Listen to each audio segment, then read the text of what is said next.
Icemen fans, get on your feet and welcome to the ice, your Jacksonville Icemen. Fans, let's meet this afternoon's starting lineup for your Icemen.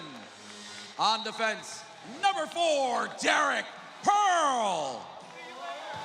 Also on defense, number 7, Kyle McKenzie. At forward, number 12, James Sanchez.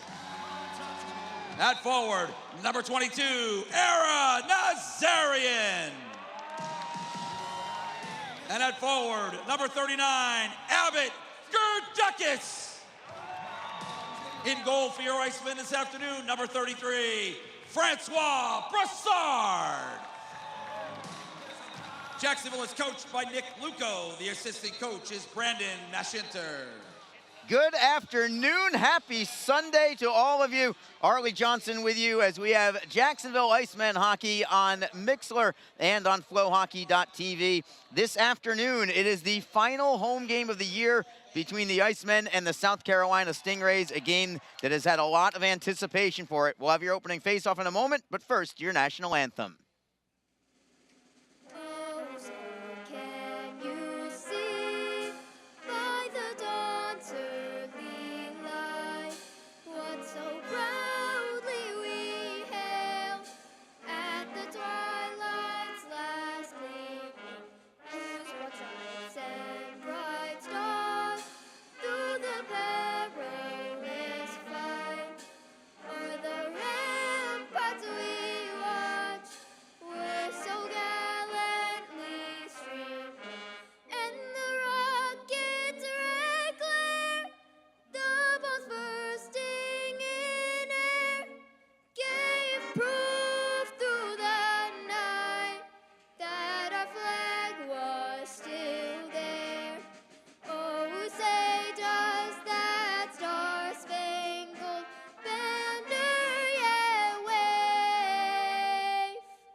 We are ready for our first Sunday game of the year, Publix Sunday, and as you've known throughout the years, the Icemen go with Publix-themed jerseys on their Sunday games, and this year no different, but I have to say, there's been some controversy about the Publix jerseys over the years. Not this year, I like these. Mostly black jerseys, but with the Publix green as a trim, black numbers along with the black jerseys, but white piping on them.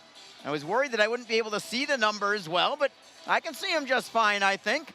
They look pretty good. These are hockey jerseys, not necessarily the pub sub jerseys or something along those lines. These are good-looking unis for the Icemen. I could actually see them being almost like a sneak preview for next year's Savannah Ghost Pirate uniforms with the neonish Publix green.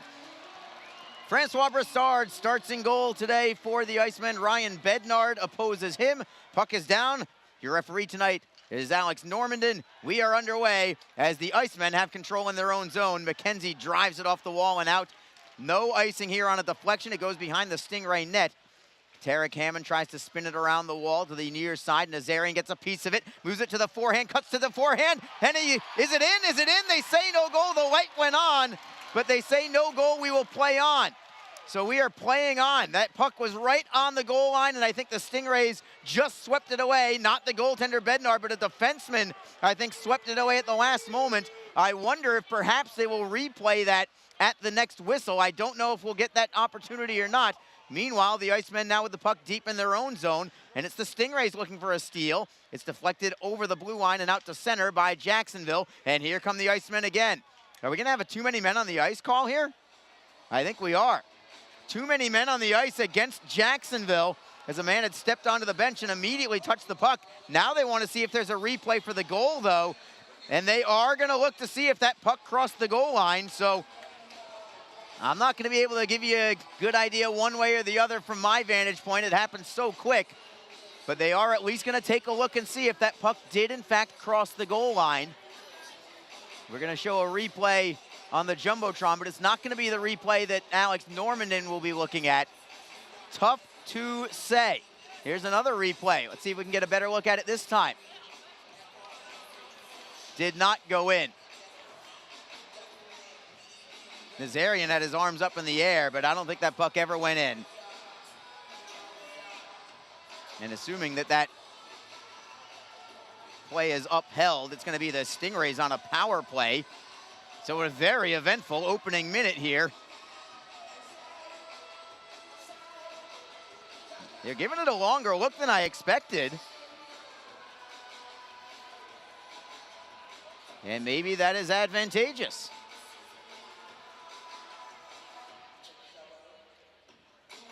No goal. Goal is waved off.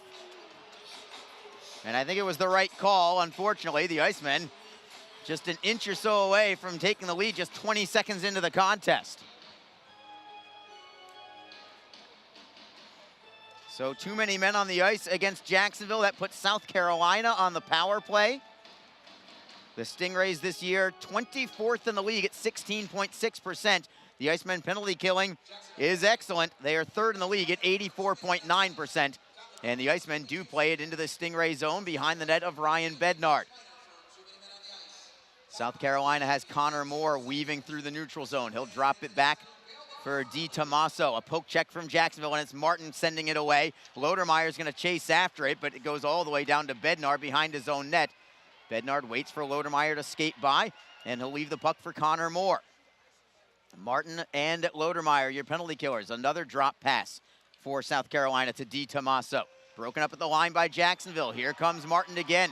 Streaking up the left side. He's by himself, but he's going to buy some time. Stick handle away from a couple of men and throw it back into his own zone to kill more time. Excellent work there from Craig Martin as the Icemen now send it back behind the Stingray net.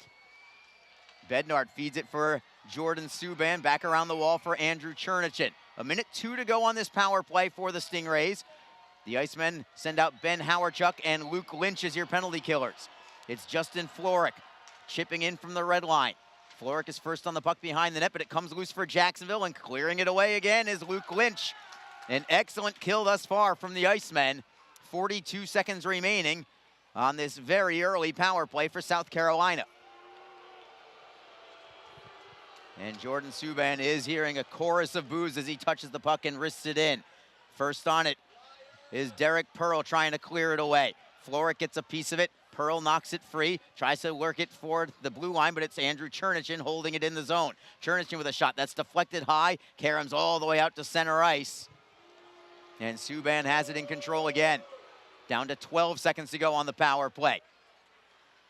Harris looks for a steal. Florek keeps it away from him. It goes off a skate, but still in the zone. Alex Brink looking for Florek. Comes to the right side. Glove save by Francois Brassard on the wrister from Chaz Redekop with 1 second left on the power play for South Carolina. And that is the first shot attempt from the Stingrays on this power play. And Brassard made it look easy with the glove. So Michalchuk will step out of the box almost as soon as the puck drops here. If the Icemen can win this faceoff and clear it away immediately, perhaps they can spring him free. Chaz Redekop, smart play by him, the defenseman for South Carolina, as he's kind of stationed already in the neutral zone. But here is Michalchuk out of the box, wrister on net, and it goes again to the goal line before Bednard reaches back with his glove and keeps it away. So the Icemen did spring Michalchuk loose, but able to make the stop. Shaky, but the stop just the same was Ryan Bednard. That's twice now that the Icemen have gotten the puck through his legs, but neither time resulting in a goal. That one wasn't as close as the one in the opening seconds from Aaron Nazarian, as Bednard was able to put his trapper on it about 6 inches away from the goal line. Faceoff is to Bednard's right. Stingrays have it. It is Martin up the right side, chipping it for Lawton Courtnall. Courtnall tries to play it in deep. The Icemen are on it first along the near side wall. Golfed at by Giles. Giles feeding it free, and it's deflected out of the zone. No icing on the deflection, and the Stingrays have it. The Icemen will get a line change. Redekop up the left wing side. Miller is able to deflect it in behind the Jacksonville net. Pearl lets it go for Giles. Giles stick handling around the left side, moves it cross ice for Pearl. He is making his Icemen debut. He played 30 games earlier this year for the Rapid City Rush. in the ECHL. So not new to the league, but new to the Icemen. This is his debut for Jacksonville. The Icemen without several key defenders, whether they're either injured or up in the American Hockey League. We play on as South Carolina plays it into the Jacksonville zone. Here's Pearl around the back of his net. Indirect feed for Gerdukas. Couldn't get it to center ice, gets it back on a deflection, tries to knock it free, does get it loose for Nazarian, who's by himself for now. Takes a big hit by Connor Moore on the play, clean hit, and the Stingrays have it behind their cage. Up the boards, Domowski, who has been a good find for South Carolina. Puck goes deflecting into the Stingray bench, right by their assistant coach, I believe, Brendan Kotick, and we'll have a draw in the neutral zone. 0-0 your score. We're in the early going. 15:42 to go in the first period. The Stingrays have already had a power play that was killed off wonderfully by Jacksonville. And the Icemen nearly scored in the opening 20 seconds of the game. A play that ultimately had to be reviewed on the replay to see if it crossed the goal line, but it did not. And so we are at 0-0. Puck is in the offensive zone for the Icemen. It's Luke Lynch crashing the net, centering feed, forehand. And a save made by Bednard on the forehand from Elmer. Stepping in now is Evingson at the blue line. Offside. Brian Etter couldn't quite hold it in. Even though it's 0-0, I like what Jacksonville is doing in the early going. They've had 3 great bids on goal. Bednard able to make the stop on each occasion. They show Jacksonville with those 3 shots on goal, they have all been point-blank range chances. As Elmer nearly put the Icemen on top. And what a feed that was from Luke Lynch as well. And Bednard just got enough with the right leg. Jacksonville in control. It's Pavel Vorobey, who had the game-winning goal on Thursday night in Orlando. The former Solar Bear player broke the curse against Orlando with a power play goal in the 3rd period. And now Jacksonville looks for another steal in the zone. Walking in, it is Martin. Another save by Bednard. Jacksonville is getting all kinds of quality chances. That time it was Martin between the hash marks. It rolls between the point men and out to center, and the Icemen have it again. Vorobey for Elmer. Elmer will pitch it in cross corner. Getting a piece of it is behind the net. Looking for the wraparound is Harris. Couldn't do it. It ends up on the back of the net, and it is trapped there, and it's going to be a face-off in the Stingray zone. Bednard nearly gave that puck away to Brendan Harris. So aside from the power play for South Carolina, it has been all Icemen in the early going, but it is still 0-0. Harris stays out there with Vlad Mikulchuk and Derek Lodermeyer, the 5'7" center for Jacksonville, flanked by a couple of 6'2" plus wingers. The Icemen win the draw at the blue line. It'll backhand into the corner for Harris, playing it down low for Mikulchuk. Comes around to the near side. Derek Pearl, the new defenseman, steps in, and now he'll play the puck offensively. Nice work. Harris to the right circle. Harris comes all the way to the blue line, wrists it towards the slot. It is deflected behind the net. Lodermeyer carries it. Good cycling work here done by the Icemen. Mikulchuk in the right wing corner. Tries to keep the puck away from Redekop. Harris shielding the puck with his body. He'll tap it down low again. Subban is there, tapping it free. Big hit there from Lodermeyer on Subban as the Stingrays clear to center. Jacksonville right back into the zone. Goes high off the glass and barely stays in play. And Lodermeyer is first on the puck. Throws it towards goal. Deflected and a save is made. From the blue line, Etter with a bomb. Blocked in front. Puck is loose and the Stingrays sweep it away. It was right between the skates of Bednard. He didn't know where it was, but the Icemen couldn't put it back on goal. And here comes Jacksonville again. But miscommunication on the pass as the Stingrays take over. In the neutral zone, it's Abbott Gerdukas. Gerdukas over the blue line. Good feed for Nazarian. What a move around Moore, taking it behind the net. Leaving it there for Sanchez. Around the wall, it's Evingson at the left point. Cross ice for Etter. Etter, wrister on goal. Save is made. Rebound is loose. Nazarian tries to poke it free. Still loose. The Icemen have it again. Sanchez forehand. Save is made by Bednard, who lost his glove. And he gets the whistle. And the faceoff will be in the Stingray zone. It is all Jacksonville here as we go to break. 13-17 to go in the first period. It is still 0-0, but the Icemen are knocking on the door. This is Jacksonville Icemen hockey on flowhockey.tv and on Mixlr. Don't forget, this game is being streamed live around the world today. Go to flowhockey.tv to catch all of the Icemen action and archived footage of the event. Flow Hockey is the live streaming home for the Icemen. Get the Flow Sports iOS and Android apps to watch the event live and on the go. Upgrade to a pro subscription and you can gain access to premium content on all Flow Sports sites. This includes more than 1,000 live events, original documentaries, exclusive training and technique videos, and much more. Follow Flow Hockey on Twitter, Facebook, Instagram, and YouTube to get the latest news and updates from the Icemen and other upcoming Flow Hockey events. Flowhockey.tv, the new streaming home of the Jacksonville Icemen and the ECHL. Best Bet Jacksonville and Orange Park are open and excited to bring you the best in poker, simulcast wagering, cocktails, sushi, and more. Visit bestbetjacks.com for more information. Best Bet, experience the best.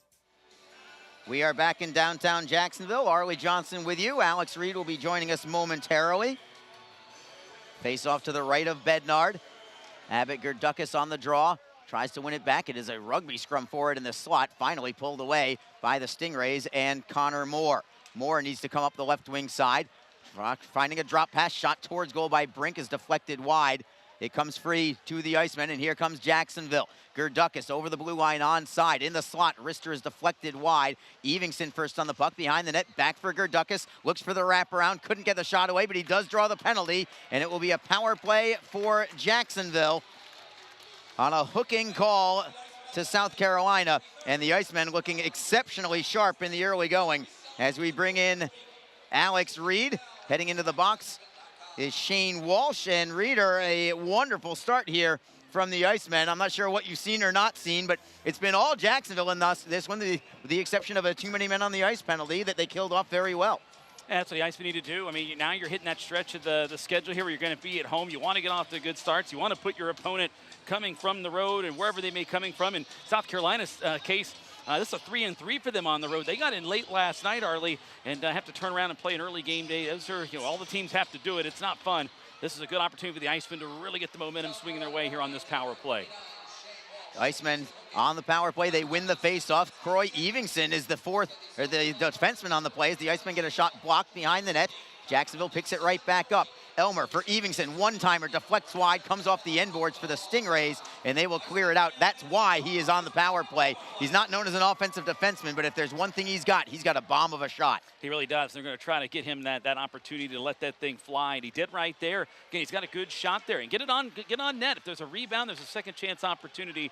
I think that's what the Icemen are thinking here. Harris beats his man wide, centering feed. Gerdukas couldn't pull the trigger on the shot. He gets it back in the right wing corner, playing it for Nazarian. Gerdukas gets it back on the give and go, and the Icemen set up in the offensive end. It's Brendan Harris in the high slot, touching it for Evingson at the circle. Cross ice look, it's deflected. He gets it back, taps it behind the net. Nazarian tries to wing it around all the way to the blue line. Can Harris hold it in? Yes, but the Stingrays block it, and we will play it to the Jacksonville line.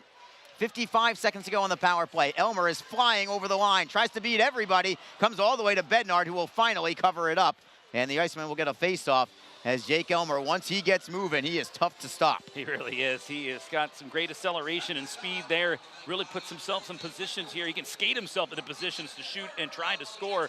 And Jacksonville wants to utilize him in those cases there. He had a good goal the other night against the Orlando Solar Bears. And right now, the Icemen just trying to get the power play set back up here. They got plenty of time, just a little bit more than halfway of the penalty being expired. The Icemen are 20th in the league on the power play at 17.3%. They do win the faceoff. South Carolina does have the #1 penalty kill in the league at 85.4%. But the Icemen have been good against South Carolina this year. More on that in a moment. Martin at the right circle. Seam pass for Verobe at the left side. Verobe at the top of the circle, playing it underneath for Lynch. Centering feed. Martin feeds it in front. There's Lodermeyer back to the blue line. Giles, one-timer Verobe, and it goes wide.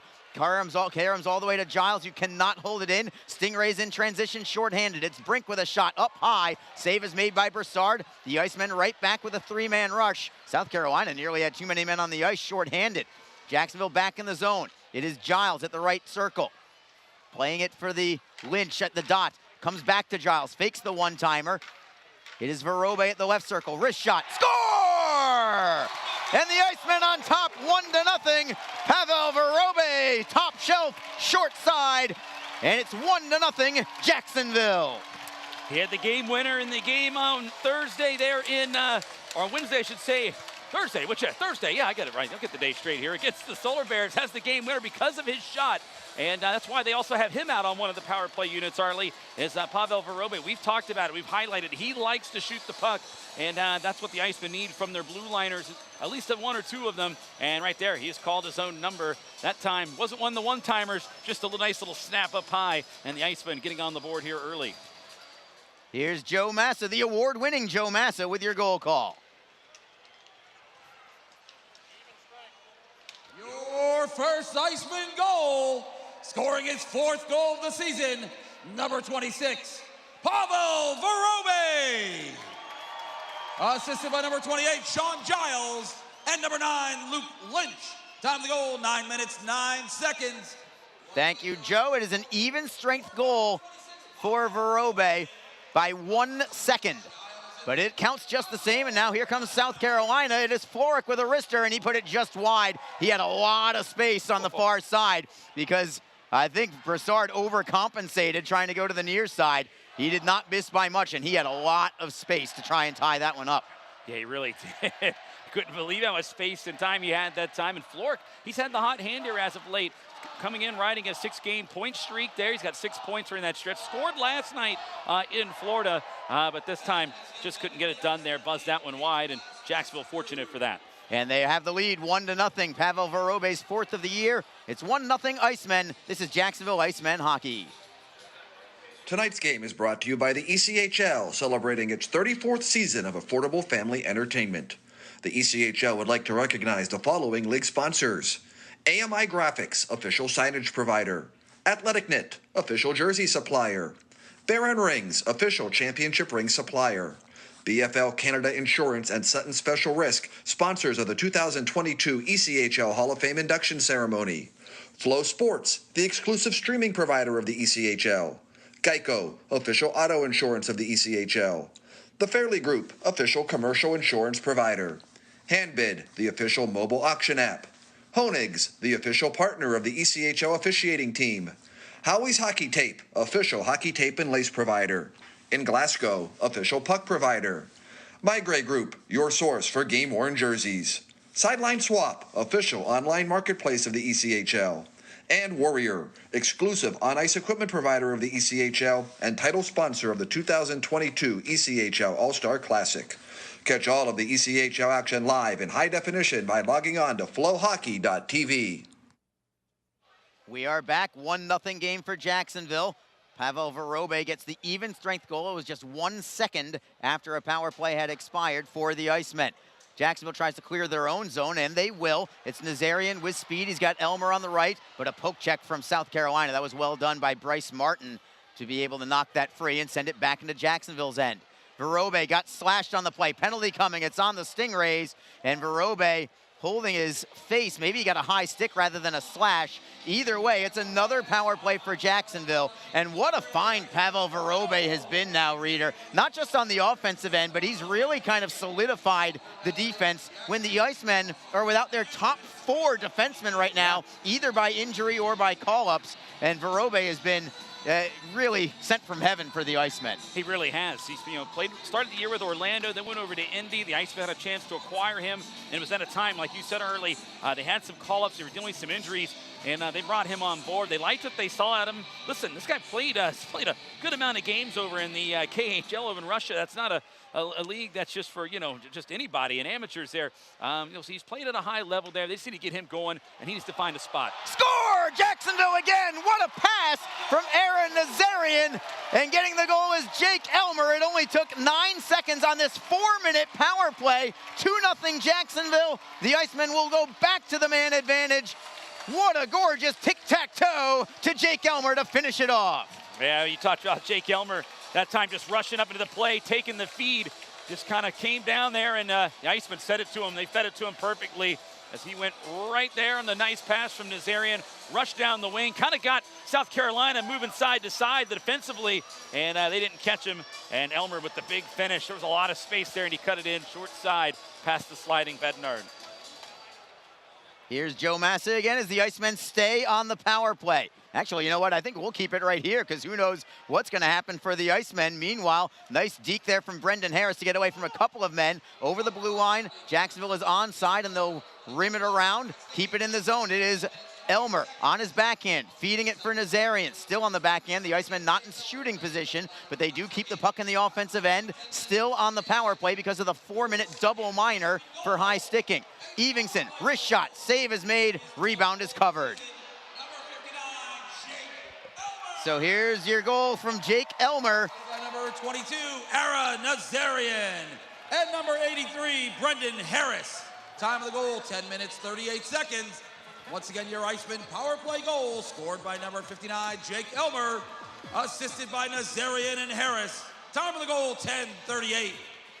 And another minute 28 to go on what is now Jacksonville's third power play. So South Carolina, the best penalty kill in the league at 85.4% reader, but the Icemen came into this game 10 for 50, 20% against South Carolina, and it's even better than that right now. And we were 2 seconds away from them being 2 for 2 with a potential third chance. Yeah, that was a good point there, Arlie. It was a good find there in the stats because you're right, they've been very stingy. South Carolina traditionally is great on the penalty kill. They have been for years, but again, they were one in the league, but you're right, the Icemen have had success this year against them, and they're showing that right now. Like I said, the other goal, like you said there, the other goal was 2 seconds away. It's one of those situations where the power play pretty much set up that opportunity, even though it wasn't still, they didn't have the man advantage. Jacksonville gets the puck into the Stingray zone. Hammond tries to clear, but Lodermeyer stands him up immediately, and Jacksonville ends up with the puck. Now it's Lynch who gets hit on the play. Penalty coming on Jacksonville this time. Lynch with an extra slash on the way back, and he's going to go to the box, so that's going to even things up here.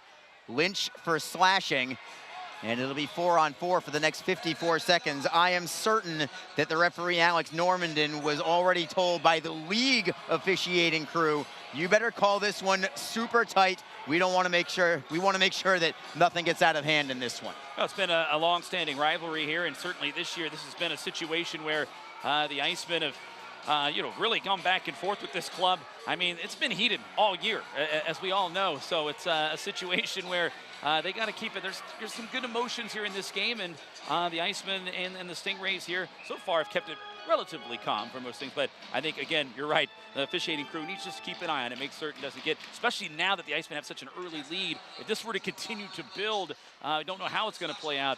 That could escalate things a little bit even further. So 4-on-4 right now, and the Icemen take it into the offensive zone. It's Howardchuk who's very good in this situation. Eder with a wrister. That goes well wide. Karam's all the way out to center ice where Croy Evingson picks it up for Jacksonville. The Stingrays will go back on the power play in 30 more seconds. Icemen have the puck at center ice. Nobody really could find the handle initially. Sanchez picks it up, and he'll drop it back into his own end for Jake Eder.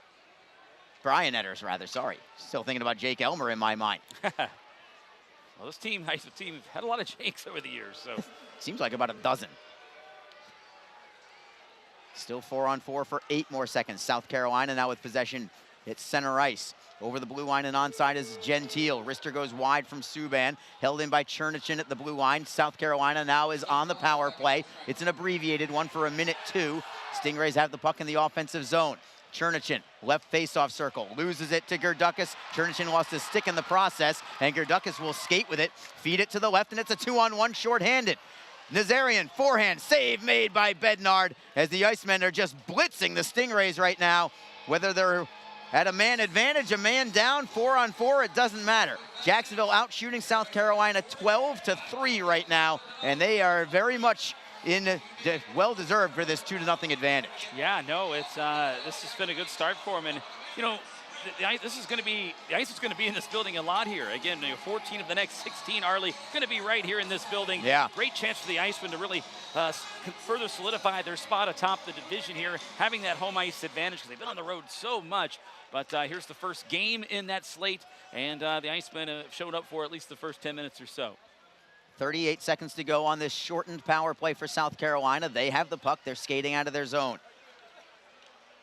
It's Greg DiTomaso over the blue line for Courtnall, who loses it to McKenzie, tries to fire it out. It was blocked.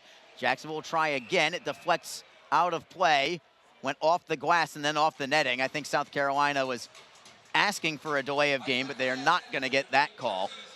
And the faceoff will be in the Icemen zone, left side of Francois Brassard. who has not been tested much. Jacksonville's best defense today has been a great offense. They've barely even been in their zone. Can't even say it's been great defense because the puck just hasn't been there that much. No, it really hasn't. And the Icemen get a clear on this draw as well. Maybe one final rush from the Stingrays. It's Connor Moore shifting away from Gerdukas. He'll drop it back for Domowski. Bouncing puck at center ice. It's driven in behind the Jacksonville net. Brassard is on it there. He'll swing it around the boards. Teams are now at full strength, but the Stingrays still have the puck. Centering feed goes by everybody. It comes to the Icemen. It's a breakaway. Luke Lynch against Bednard, and he puts it wide. Went to the blocker side on Bednard. What an advantageous bounce that was for Jacksonville, but Lynch couldn't finish it off. The Icemen get it back, though. It's a 2-on-2. Elmer right circle. Tries to center. He's stood up, keeps control, now loses the handle, and it's Domowski out to center ice. So Luke Lynch nearly made it 3-0 for the Icemen. Stingrays now in the offensive zone. It's Allen with a wrister. That goes wide. Brassard was a little slow to get there, too, but the Stingrays couldn't put it on frame. Slapper from the blue line. Right pad save by Brassard. And the rebound comes up high for Craig Martin. Giles moving it to the red line. No further than that. The Stingrays poke it back into Jacksonville's end. 2-0 Icemen. 5:26 to go in the first period. Goals from Pavel Vorobey and Jake Elmer on the power play. And the Icemen with it again behind their net. It's Brassard, the goaltender, feeding it for Giles. Comes to Elmer, tapping it to the left, gets it back on the return pass. Harris cuts towards net, trailer on the play as Martin. Slap shot is deflected behind the net, and it comes off the end boards for the Stingrays and Carter Allen. Allen, his pass goes well behind Jade Miller. The Icemen pick it up. Kyle McKenzie up the left side for Harris. Harris with some good speed, shifting away from a much larger player in Justin Florek. McCallchuk deflects into the Stingray zone, and Bednard will take the faceoff. We'll take a break in the action. 4:47 to go in period number 1. It is all Jacksonville. A 2-0 lead over the South Carolina Stingrays. This is Jacksonville Icemen hockey. Fans, when you're feeling the freeze, you can grab your Icemen gear at the Icemen Team Shop. Just visit JacksonvilleIcemen.com/merch to visit our online store. You can purchase Icemen team jerseys, t-shirts, hats, pucks, kids gear, and much more. If you're at the game, you can also stop by our merchandise kiosk located in the arena concourse. If you're located out of town but want to show your support for the Icemen from afar, shipping options are available. So visit JacksonvilleIcemen.com/merch to get your Icemen swag today. Just be confident. Community First makes smarter banking simple so you can relax, knowing you're managing your money the right way. Yours. Visit justbeyourself.com. Community First Credit Union. Just be yourself. Federally insured by NCUA. Arlie Johnson along with Alex Reed. 2-0 Jacksonville. 4:47 to go. In the first period, it has been dominated by the Icemen. Could easily be 3, 4, or 5-0. The Icemen had a near goal that had to be replayed in the opening 20 seconds. They had a breakaway that didn't go their way. They had a couple of shots that have broken through the legs of Ryan Bednar but never crossed the goal line. And now we're gonna have a face-off in the Jacksonville zone. They're out shooting South Carolina 12-4.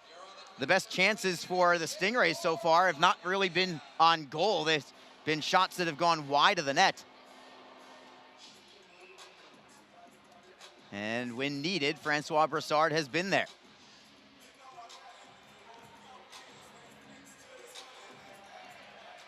Face off to the right of Brassard. Jacksonville wins it. Chipping it ahead is Pearl, but it's going to be a hand pass because he batted it ahead to Vlad Mikalchuk. That's going to bring it back, I believe, into the Jacksonville zone. No, they're going to say outside the blue line. I think the Icemen get a bit of a break there because Pearl actually batted that puck from inside the line. Oh, they're talking about it now. Yeah, they're changing their mind. It's the right call. I'm glad that they communicated. It's all about getting it right. And that was the right call. The two linesmen tonight, Tanem Wyanzik and Logan Berkowitz. It's not about where you receive the hand pass, it's where you deliver the hand pass. And that pass was delivered inside the blue line. So face-off is in the offensive zone for South Carolina. Redekop with a shot. Save made by Brassard with the stick. He'll cover it up. Brassard gave himself a couple of extra stick handles there before the face-off. Truth be told, he's actually looked a little shaky, I think, in the opening minutes here. It has not cost him, and there's only been a couple of chances against him, but it looks like he's having actually a little bit of trouble maybe reading the puck. I don't know if it's the daytime. I don't know if it's the lights. I don't know what it is. Maybe the sun's in his eyes. But he wanted an extra couple of stick handles just to feel a little more comfortable with the puck. Well, we noticed on a couple of those opportunities earlier by South Carolina, the one by Floric, and somebody else had one earlier, I believe it was Allen actually. But you could see him making that slide across there. He was maybe a little slow getting there, maybe overcompensated a couple of times. That's all I've really noticed there with Tim. Fortunately, those shots went wide, so it didn't really end up affecting he or the Icemen at all. But something to look out for. And here comes Jacksonville. Howardchuk gets a touch on a puck as the Icemen clear it into the zone. Big hit by Howardchuk, and he forces the turnover, working it towards the blue line. The Icemen trying to gain possession. The Stingrays get it back, however. Behind his own net is Bryce Martin. He'll forehand it off the wall. Chernishin lifts a stick of Eder. He'll close in, goes to the forehand right at the goal line, and it comes wide of the net, and the Icemen pick it back up. Nazarian stick handling away from a man, but the Stingrays are there again. Loose puck comes off a skate. Now it belongs to Jacksonville once more. Here's Nazarian trying to beat his man wide. Can't do it. And the Icemen reset in their own territory. 3:37 to go in the first. It's 2-0 Jacksonville. Out shooting South Carolina 12-5. Sean Giles, it's Craig Martin. Great move around one man. Takes it cleanly into the Stingray zone. He'll button hook at the half wall near side, trying to work it to the blue line. He did, but Verobe was pinched in a little more towards the center. He couldn't get to the puck. And it comes to center. Jacksonville shovels it in. Subban nearly lost the puck. Still taps it away for Hammond. Loose in the corner, and a collision course between Lynch and Subban. The two of them will collide. Lynch wins that battle. It comes back to the blue line, and again, away from the Icemen defender and back into Jacksonville's territory. It is Giles circling the back of his net with speed. That's about the fastest I've seen him skate all year from Sean Giles. And the Icemen over the blue line. Nice shift by Martin. Trying to step to the inside on Moore. A couple men go down. No call, and we play on. Jacksonville looks for the loose puck. It comes to the near side corner. McCallchuck hustles after it, takes the body. Pearl with a shot towards goal. That was blocked by Moore. And the Stingrays will play it to center ice. Martin tries to tap it ahead. McCallchuck takes it over the blue line. Cutting towards goal is Harris. McCallchuck unable to center, but he does get it to Harris behind the net. Right pointed is Pearl. Cross ice, taking it off the boards is McKenzie, and he's forced to play it down low. Moore gets rubbed out by McCallchuck. The Icemen continue to pressure. Stingrays get it back finally with Carter Allen on the left wing. Allen's pass gets deflected. Harris picks it up again at center ice. Great move by Harris around one man. Takes it over the blue line, and he'll work it down behind the Stingray net. Allen will try and play it around the boards. He does. It comes out to center. Less than 2 minutes to go in the first period. We're going to have your ECHL plays of the week in the first intermission. Stick around for that. Also a bit of news involving some Icemen players up in the American Hockey League. It's going to be good news. We wouldn't give you bad news. So stick around for that as well. Stingrays at the blue line. They're the offensive blue line. It's a delayed offside. Jacksonville has the puck, and the Stingrays have to clear the zone, and that allows the Icemen plenty of time to get through center ice. It is Verobe for Giles, and then to the left for Howardchuk, who will snap it in. Went wide of the net, but Bednard's going to cover it up anyway, and Jacksonville gets an offensive zone draw with 1:21 to go. Hard to be upset about anything that's going on in the opening period here for the Icemen. Jacksonville looking for their 5th consecutive victory. They've won 6 out of 7, 4 in a row. And 3 of their next 4 are home games against either South Carolina or Norfolk, who's also a team that's in a tailspin right now. Yeah, Norfolk's just can't find that consistency. They had a great start to the year. They're one of those teams 6-2. Yeah, everyone was like, whoa, look out for them. But things have really kind of gone downhill there for them. And they're certainly just trying to find any kind of consistency. They did get a win there the other night against Rapid City, but it fell again last night. I didn't see it. Apparently that game ended pretty ugly from what I heard. So not aware. From a fight standpoint. Not surprising. Norfolk is a physical-minded team. We have an onside call for South Carolina, and a shot goes off the crossbar from the Stingrays. I thought for sure that was offside. Now we come back, and what's the call here? What's the whistle? Well, I think the referee's pointing. Oh, they're going to say offside. Yeah. I think the referee overruled the linesman there. Yeah, because it was a clear-cut offside, but they let it play. They let it continue on. allowing South Carolina to get a shot that went off the crossbar. That would have been really ugly if that puck had gone in the net. And then because that was about, I don't know, 5 seconds later, maybe more, when they finally blew the whistle and said, oh, no, our bad, that's offside. Somebody would not have been happy. There's one team that would have been very upset either way.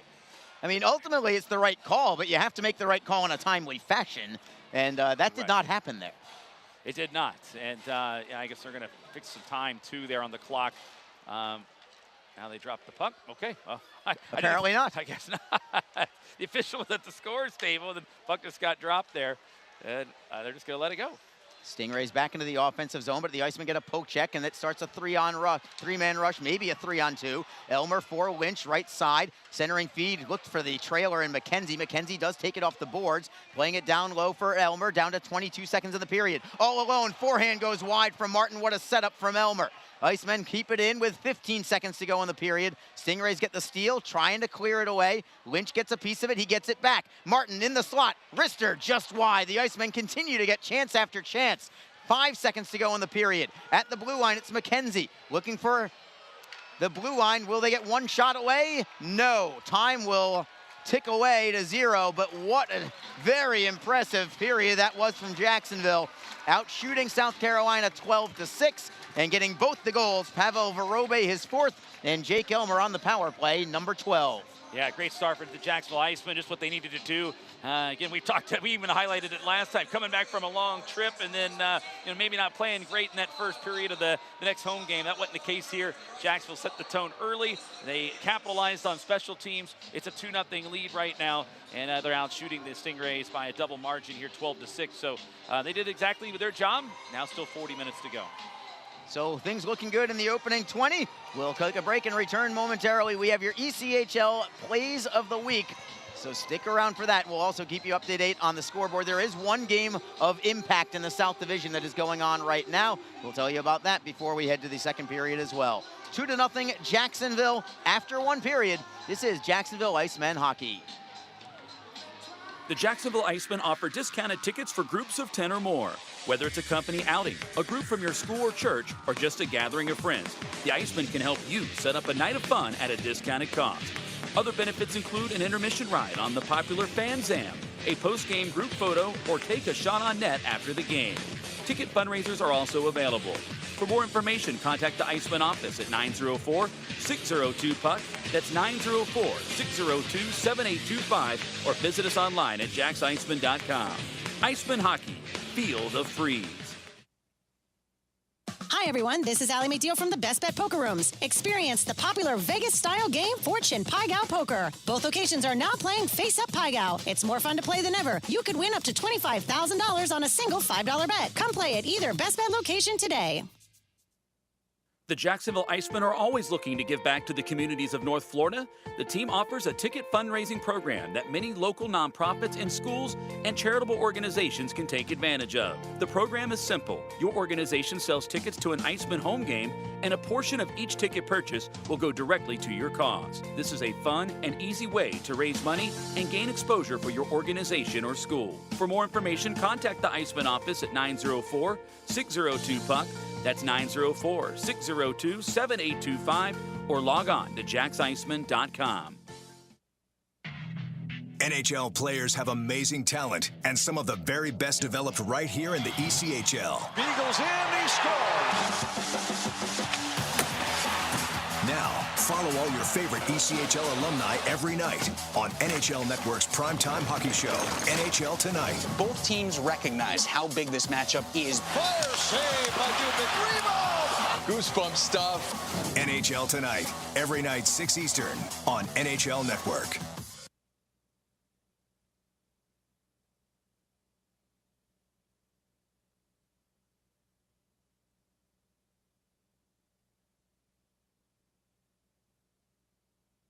From across America's premier AA hockey league, this is the ECHL Plays of the Week.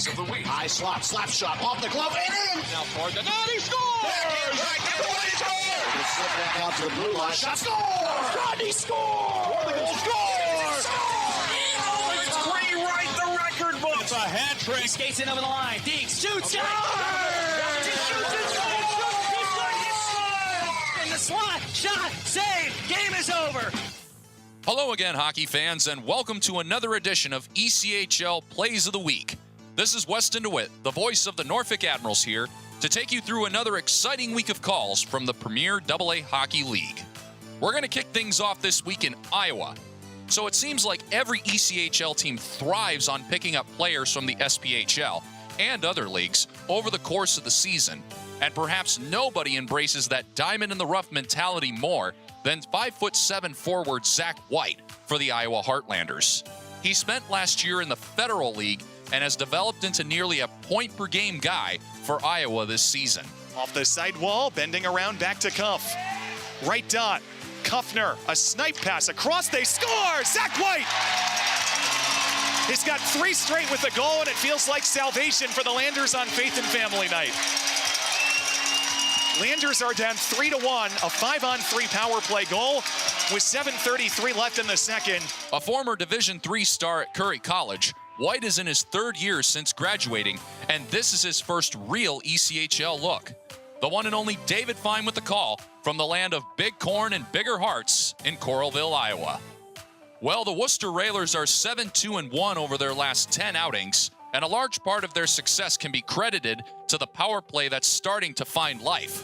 Looking for their 2nd straight win in just as many days on Sunday versus the Adirondack Thunder, Ross Olson would give the Railers a 2-1 lead about halfway through the 2nd period. Here's Cam McGuire with the call on 98.9 Nash Icon, the Railers Radio Network. Rapace, the power play goal in the first, is on the bench right now for Worcester. But the Railers have their leading power play goal scorer, Ross Olson, over at the right wing as the Railers gain entry into the attacking end.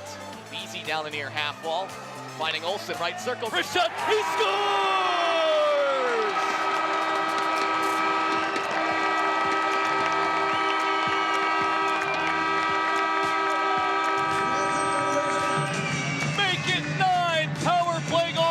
Season for Ross Olson as he nets his 14th of the season, receiving a pass from Nolan Beasy on the near side half wall to Olson at the right circle, and he goes right upstairs over the glove of Alex Zakilaropoulos. It's a power play goal, and the Railers lead it 2-1 with 9:49 to go in the 3rd. Olson leads the ECHL with 9 power play goals and is tied for 2nd on the club with 14 goals overall. Switching over to the South Division now, the Atlanta Gladiators took 3 out of 6 possible points last week against 3 Central Division opponents. Shang Hoon Shin was spectacular on the trip, tabbing 2 goals and 2 assists in a 3-goal span. This goal on Wednesday against the Cincinnati Cyclones was the first of the South Koreans' ECHL career. Gendanov to the line, but not out, held in there by Zach Yoder. Mike Pellick steals it below the goal line, in front, they score! That's Sang-Hoon Shin, and it's his first ECHL goal! That was Mike Fulta on the Gladiators Broadcast Network. The Idaho Steelheads continued their strong play at home last weekend against the Tulsa Oilers, and on Saturday night, the team solidified the weekend series in the 2nd period. Despite a couple of great individual performances over the week, one tally that proved to be the game winner was a special one for one Mitch Versteeg. Seeking element by 2. Tugnutt gets free, slips it high to Versteeg. Looks to the net, tries one, hit a stick, and bounces to Walker left corner. Finds his way back to Versteeg. Wrist shot, he scores! Mitch Versteeg with a flag on the post. His first goal of the year, and it's 2-0. That's Versteeg's first goal in the ECHL since March 23rd of 2013, when he was a member of the Kalamazoo Wings, which happened to be his final year in the league until this year. The Steelheads have points in 9 straight games at home, but head on the road for 3 games this week. So now we're going to finish out this edition of Plays of the Week with 4 straight overtime winners. Let's dive right into it. We're going to start with the Wichita Thunder, as they started their only trip to Rapid City on Thursday morning last week. The Thunder blew a 2-0 lead, which has been a bad trend for Wichita over the last month. Early in overtime, Mikkel Stenell scored this goal to give the Thunder a 3-2 win and the team's 2nd overtime win in the last week. Here's Jason Malles on the Thunder Radio Network and Field Pass Hockey app. Through the middle of the ice is Stephen Bayless, angling to his right, enters on the right wing side, has some room, getting into the high slot, and he takes a shot that was stopped there by Toit. And then Fredericks turning it over at the middle of the blue line. Clark with a steal. Cam Clark back the other way in a 2-on-1. He's got Stenell with the first circle. Stenell, wrist shot, he scores! Mikkel Stenell wins it in overtime. The Thunder take a 3-2 victory on the road against the Rush. Our final score. We're going to stay in the Black Hills with our next OT winner, this time on the Rapid City side of things. So on Saturday, the Rush fell in a 3-0 hole against Wichita, then rattled off 5 goals to take a 2-goal lead. Wichita answered back with 2 late goals to force OT, where Rapid City's Gabe Shabbat ended up being the hero and sent Rush fans home very happy. Over to the right wing side. 3 seconds to go until Dickman is free. Thompson for Shabbat. He shoots the puck and he scores! Gabe Shabbat wins it in overtime, and Rapid City comes all the way back. Final score, Rush 6, Thunder 5. Next, we move on to the Wheel, where the Wheeling Nailers have been lights out in overtime this season, as they are 7-1 during the 7-minute play, and 3 of those wins have come in the last 2 weeks. On Friday night, the Nailers looked to their most dangerous weapon in the extra session, as Josh Maniscalco netted his 3rd OT winner of the year to take down the Atlanta Gladiators 3-2. Sheen trying to scrape out of the pile. Jostling flutters to Almeida. Had to kick it off his skate. Jostling, feed for Almeida. Off the bench. Here's Maniscalco. Left side shot. He scores!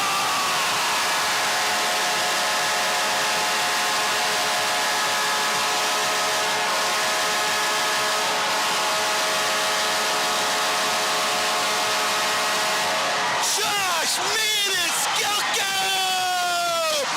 He's got an O in his name, and he's Mr. OT! His 3rd OT winner of the year gives Wheeling the 3-2 victory over Atlanta! And finally, we finish things up in the Sunshine State, where on Super Bowl Sunday, the Orlando Solar Bears were seconds away from closing out a 4-3 lead against the Everblades before Florida scored to force overtime. After chipping in a pair of assists in regulation, Tyler Bird stepped up for Orlando in sudden death. Orlando 4-3 in overtime this year. Everblades 1-3. Here comes LeBlanc surging up the left side at the circle. Poked off the puck by McInnes. Overskated and taking a spill there was Pendenza. McInnes moves it out ahead for Feegis right side. He's got Bird on his left. 2-on-1. Across. Bird settles. Moves in. Score! Tyler Bird wins it in overtime. Final score 5-4 over the Blades. Owen Volmachka doesn't like it one bit. He is pointing with his broken goalie stick to the referee, but the Bears will celebrate.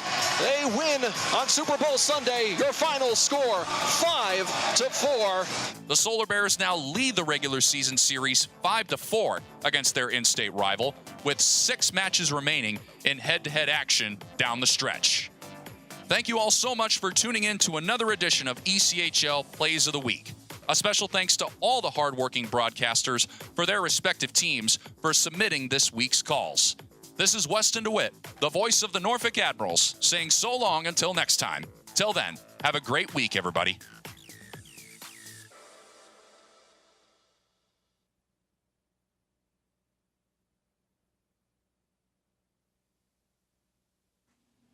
Tonight's game is brought to you by the ECHL, celebrating its 34th season of affordable family entertainment. The ECHL would like to recognize the following league sponsors: AMI Graphics, official signage provider; Athletic Knit, official jersey supplier; Baron Rings, official championship ring supplier; BFL Canada Insurance and Sutton Special Risk, sponsors of the 2022 ECHL Hall of Fame induction ceremony; Flow Sports, the exclusive streaming provider of the ECHL; Geico, official auto insurance of the ECHL; The Fairley Group, official commercial insurance provider; Handbid, the official mobile auction app; Honig's, the official partner of the ECHL officiating team; Howie's Hockey Tape, official hockey tape and lace provider; In Glasgow, official puck provider; My Gray Group, your source for game-worn jerseys; Sideline Swap, official online marketplace of the ECHL; And Warrior, exclusive on-ice equipment provider of the ECHL and title sponsor of the 2022 ECHL All-Star Classic. Catch all of the ECHL action live in high definition by logging on to flowhockey.tv.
Tonight's game is brought to you by the ECHL, celebrating its 34th season of affordable family entertainment.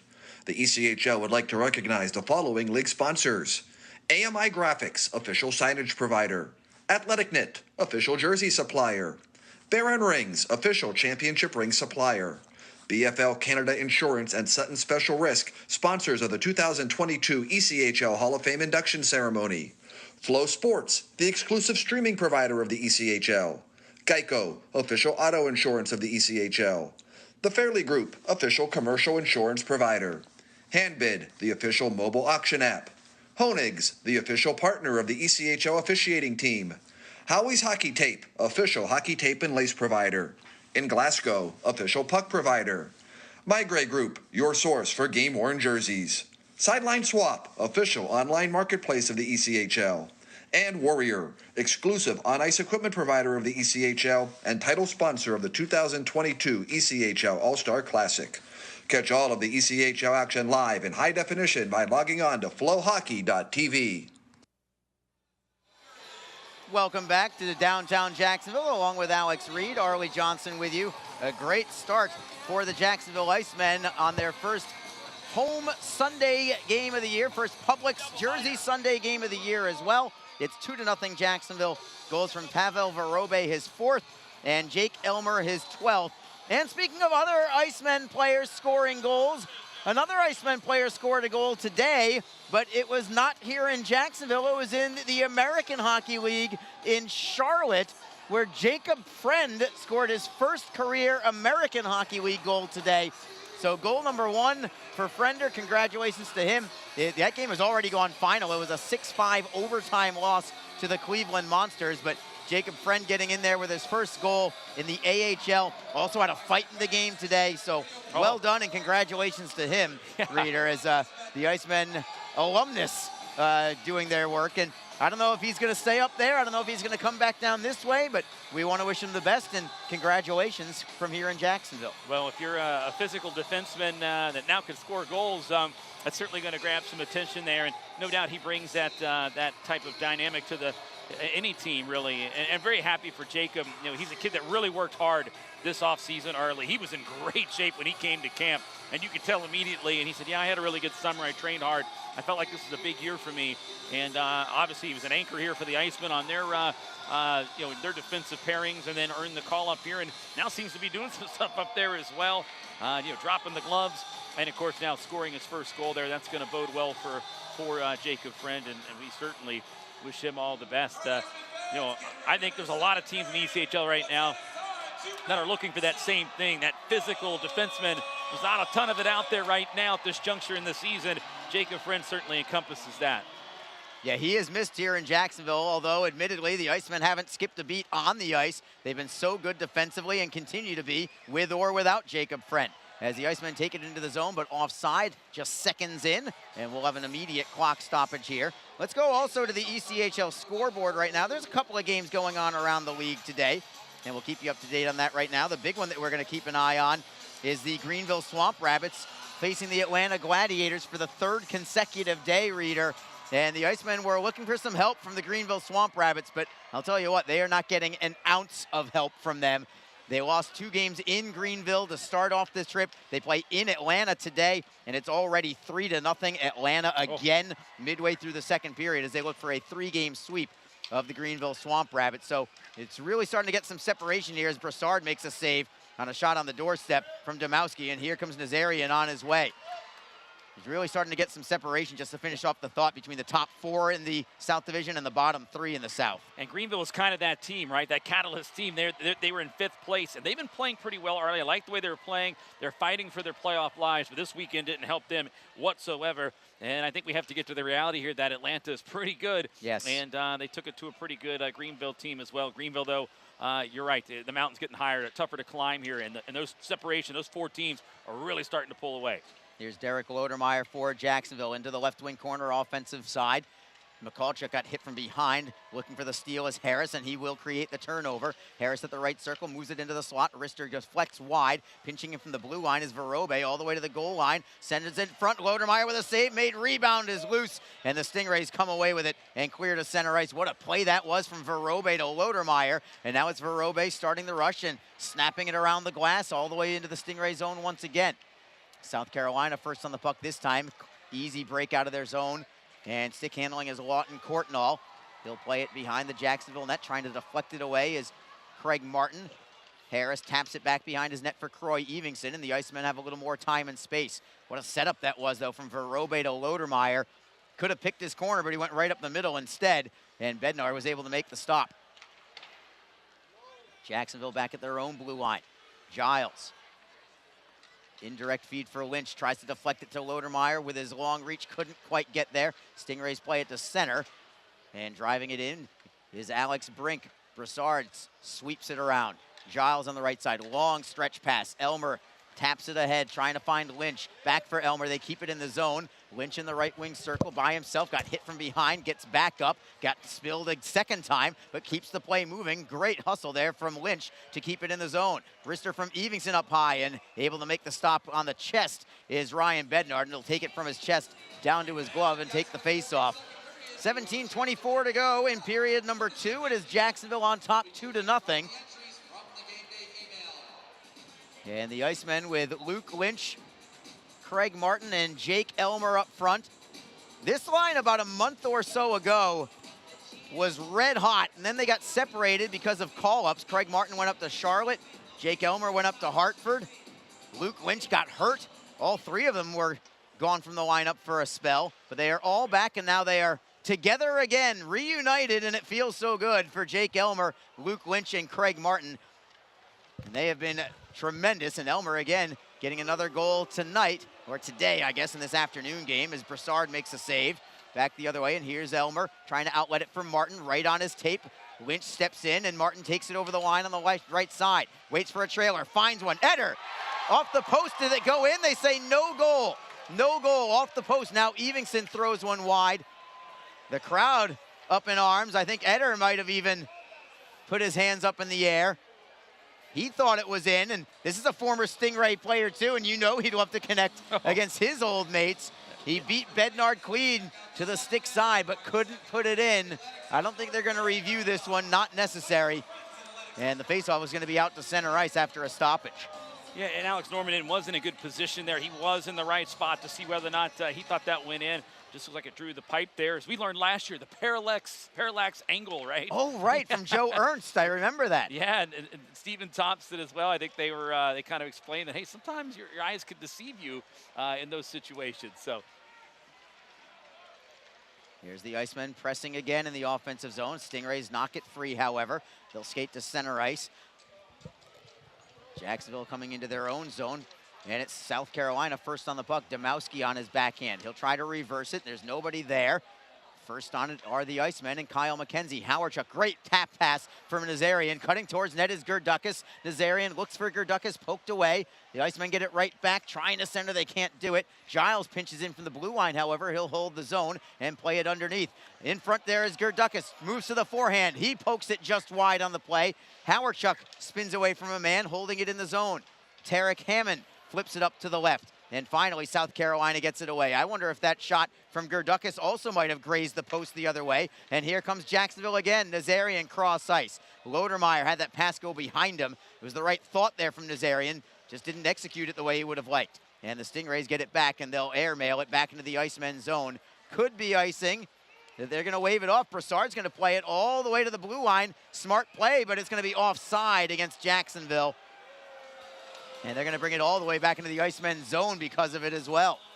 Yeah, that was a tough play there. Good for Brassard. And, you know, we talked about Brassard. He likes to move the puck. And Nick Luco has kind of said, like, having that seventh defenseman back there, that time trying to catch him in a change. If that play happens in a smooth transition, the Icemen kind of have that overloaded. They got an odd man rush charging in on Bednar the other way, but unfortunately the result comes the other direction. One of those intentional kind of offsides, face off deep in the zone. Yeah, I don't mind Brassard going for it at all. And he actually waved his own icing off in order to make that play. Had the right idea. And if Lodermeyer hadn't gotten just a half step in front, the Icemen could have really been in business there. As it is, the Icemen right back to center ice. It's Lodermeyer over the blue line. Swept away on a good back check there from Derek Gentile. Gentile counters the other direction on the right wing. Eder behind his own net. Leaves it for an open man, comes all the way to the blue line on the deflection. Moore moves it cross ice. Redekop right circle. Wrist shot on net. Save is made. Brassard with a poke check, sweeping it away from a man. And Harris will throw it high into the air out to center ice.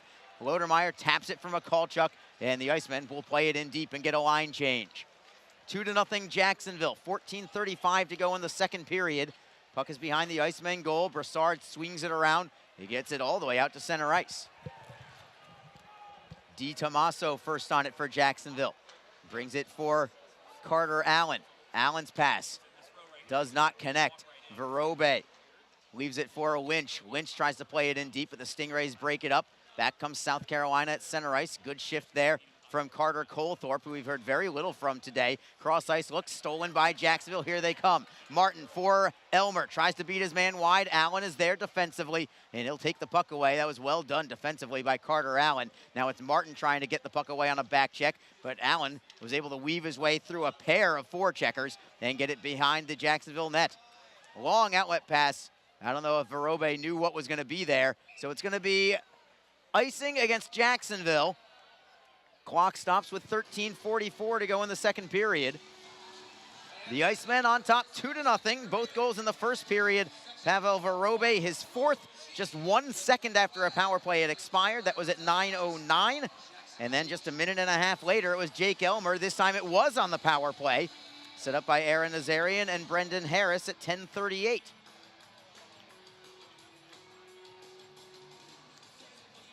And in Jacksonville again, defensively and goaltending, strong as ever.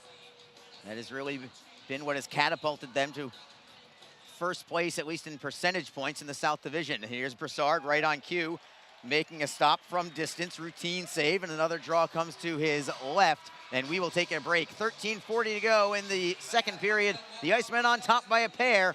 It is 2-0. You're listening to Jacksonville Icemen Hockey. Best Bet Jacksonville and Orange Park are open and excited to bring you the best in poker, simulcast wagering, cocktails, sushi, and more. Visit bestbetjacks.com for more information. Best Bet. Experience the best. Just be in control. With free interest checking and great digital tools, Community First makes smarter banking simple. Add an account at justbeyourself.com. Community First Credit Union.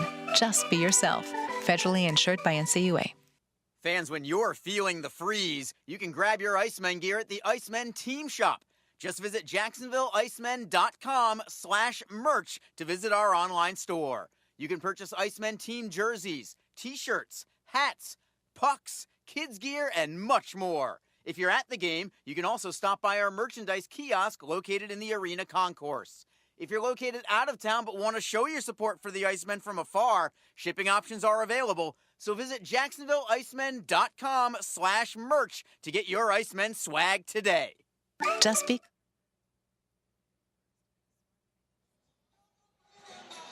We are back. Thank you so much for being with us tonight on the platform of your choice, be it flowhockey.tv or Mixler. The Icemen on top, 2-0, looking for more. They'll streak through the neutral zone. Nazarian shovels it into the corner for James Sanchez. Sanchez on his backhand, tries to tap it loose. Nazarian is there. He does get it loose. Gerdukas, the third man in, gets bumped off the play by Andrew Chernichin. Good hard hit by him, and that sends South Carolina on their way on a three-man rush. But Domowski was in ahead on the right wing. Couldn't hold his left skate on the neutral zone side of the blue line, so we'll have a face-off at center. Stingrays have put a few more shots on goal in this period. Jacksonville still out shooting the Stingrays, but only by 14-10. I think at one point it was 12-2 in shots. I think you're right, Arlie. I was looking at that early back in the first and said, wow, what a big discrepancy there as far as shots were concerned. But they did catch up there at the end of the period, make it 12-6. And South Carolina took a few more shots. They just didn't get them on goal to count as shots. Each team has banged one off the post, although I'm not sure if South Carolina's would have counted. Remember, that was on an extremely late offside call. And Brian Etter for the Icemen banged one off the bar as well. Stingrays have the puck behind their own net. It is Chaz Redekop spinning to the outside, throws it right in the slot, turnover. Harris looking for Lodermeyer, couldn't get the shot away. Harris would have been better served, I think, taking the backhander himself on a terrible giveaway from the South Carolina Stingrays there. They almost did it again, but they do work it into the Jacksonville zone. Foot race for the puck, and it's going to be Courtnall, who's got a ton of speed, and he will score. Lawton Courtnall with the goal. You could see it coming from a mile away because Etter was still facing forward. He was trying to turn his hips and couldn't do it. Courtnall already had the momentum. He's probably the fastest player on the team. And it's a 2-1 hockey game with 12:32 to go in the second period. Yeah, just Courtnall. We've talked about his speed a couple of times. This time it does beat the Iceman there. Just a foot race for the puck. Courtnall had the speed. He had a couple of steps and then just lobbed it right over the blocker and in. And Jacksonville surrenders the first goal of the game. And again, that dangerous speed of Courtnall. We've seen it so many times and hasn't always been utilized in games against Jacksonville, but that time right there, he made him pay. So the Icemen, who have played so well in this game, looking for more insurance again as the Stingrays have cut this deficit in half. Icemen have the puck at their own blue line. It's Luke Lynch tapping it off the boards. Couldn't set up Verobe. Stingrays get it back and will play it in deep. And give credit to South Carolina for climbing back in this one because it looked like it was going downhill in a hurry for them in the first period. But the Stingrays sticking with it right now. It's a team that is in last place, but they're playing better than I think the last place would indicate.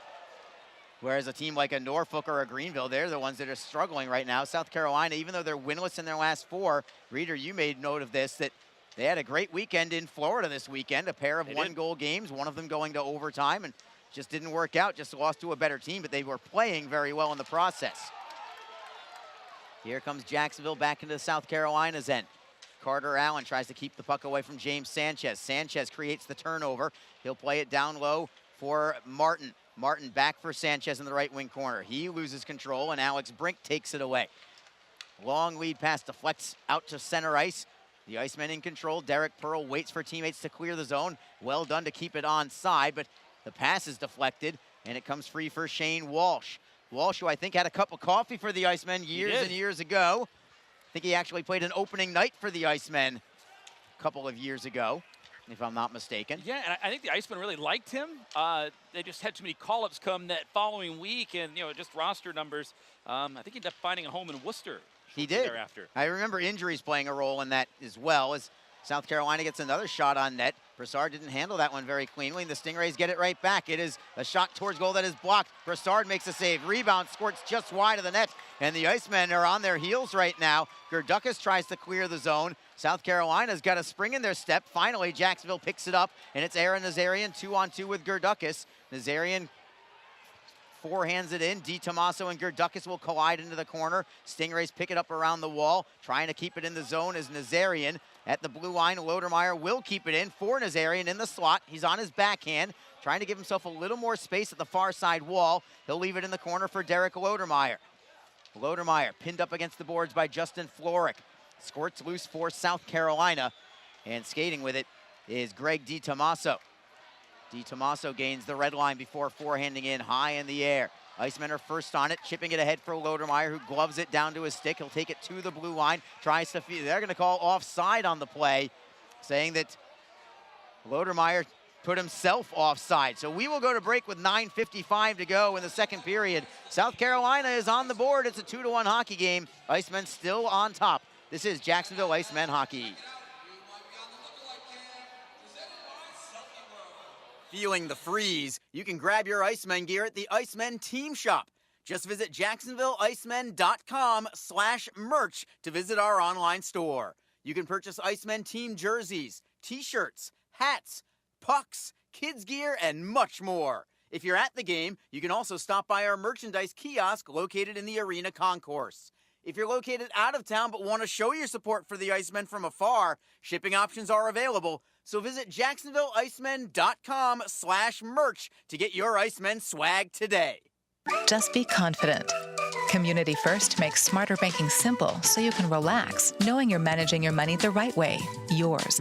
Visit justbeyourself.com. Community First Credit Union. Just be yourself. Federally insured by NCUA. Along with Alex Reed, Arlie Johnson with you. We got a dandy going here, Reeder. 2-1, Jacksonville on top. Just seconds past the midway point of this contest. Yeah, Icemen being outshot 8-2 here in this period, Arlie, and right now you look at it, South Carolina getting that goal. They certainly have been in it. The Icemen have done everything really in the first period to take the lead, but this second period here, they haven't done enough to put this game away. South Carolina's certainly into it, and they're actually outplaying Jacksonville this part in the second period. Derek Gentile tries a sharp angle shot, but it goes wide, and the Icemen clear it back into the Stingray end. Icemen want to get a line change. Elmer heads to the bench, but he's the only one who I think got there, and the Stingrays skate through center. With speed, it's Jade Miller. Has it knocked away by Craig Martin. Martin with a backhand feed. What a look. Lodermeyer for Harris over the blue line onside. Harris spins about 10 feet inside the line and drops it back behind the net. Lodermeyer get ridden off the puck by Subban. Could have been called interference, but we will play on, and the Stingrays get it and will flip it into the air back into the Jacksonville zone. It's Croy Evingson circling the back of his net. Got it away from a couple of men in order to feed it to center ice, but the Stingrays are right back in the offensive zone.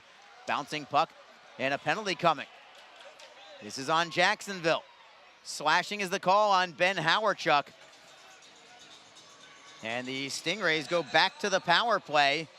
They're 0 for 2 tonight, and the Icemen now some anxious moments here. I think probably about 10, 12 minutes into this game, you thought the Icemen were just going to run away with this one, and it's turning out to be quite the opposite now. Tale of two periods so far, Arlie. It's been all South Carolina in this period, and it's this rush here that allows them a chance to draw yet another penalty here. And again, Icemen only 2 shots on net. They haven't got anything going here. They haven't put the game away by any stretch of the imagination, and now a chance for South Carolina to tie it with the man advantage. They're hanging around without question. Jacksonville does win the face-off. Nazarian plays it ahead for Gerdukas. Gerdukas flips it up the boards and out. Tried to actually self-pass it off the boards, but it was a little too far in front of him. But now with a steal is Gerdukas. He's going to kill a little time in the Stingray zone. Well done there by Abbott Gerdukas. South Carolina now over the blue line, onside, and again a steal from Jacksonville and a clear out. It was Nazarian who made the steal. Gerdukas with the clear. And the line change now for Jacksonville. 8:11 to go in the second period, 1:22 to go on the power play for South Carolina. Stingrays play it into the Jacksonville zone. Trying to clear it himself is Brassard, but it's blocked at the wall by Gentile. Squirts loose. Now it belongs to Jacksonville. Here's Lynch through the neutral zone by himself. Plays it off the boards. Beats his man. Tries to take it behind the net. Tries the bank shot. And then going into the boards was Brink for South Carolina. And the Stingrays skate back into the Jacksonville zone. They'll clear it in. Trying to play it around is Evingson. He gets it loose, and Jacksonville with another clear. South Carolina has done nothing on this power play thus far as Ryan Bednard leaves the puck for Connor Moore. 46 seconds to go on the man advantage for the Stingrays. It's Ryan Domowski over the blue line for Walsh. Lawton Courtnall, who just scored moments ago, leaving it for Connor Moore, and a deflection back out to center by Derek Lodermeyer this time. And the Stingrays can't even get possession in the offensive zone on this power play. It is Walsh on the right wing. Clean entry into the zone, beats his man wide, centering feed, deflects high into the air, into the opposite corner. Nazarian first on the puck, poked free by Giles. Giles will skate out, possible 2-on-1 with Lodermeyer. Lodermeyer looks to beat his man wide, can't do it. Centering pass knocked away, look out, here come the Stingrays the other direction. 3-on-2, Courtnall into the high slot, Rister deflects wide. Stingrays get it off the end boards. Domowski in the high slot, turnaround shot, glove saved by Brassard. That was his best of the day as teams return to full strength. Well, the Icemen get a penalty kill here. Very sharp-looking penalty kill. Great save by Brassard there at the tail after it expired. But, you know, South Carolina, we highlighted the fact they have the #1 penalty kill unit, Arlie, but Icemen's are pretty good, too. Yes. They're number 3. In fact, the top 3 in the league hail out of the South Division against South Carolina, Florida, and Jacksonville. So not a surprise, really, that the Icemen had a successful penalty kill. They've been consistent all year as well. So back to 5-on-5. Stingrays 0 for 3 on the power play. Jacksonville 1 for 3, and right now that's the difference in the hockey game. The go-ahead goal is Jake Elmer on the power play in the first period. Stingrays win the face-off in the offensive zone. Shot is deflected. It goes over the glass and off the netting behind Francois Brassard.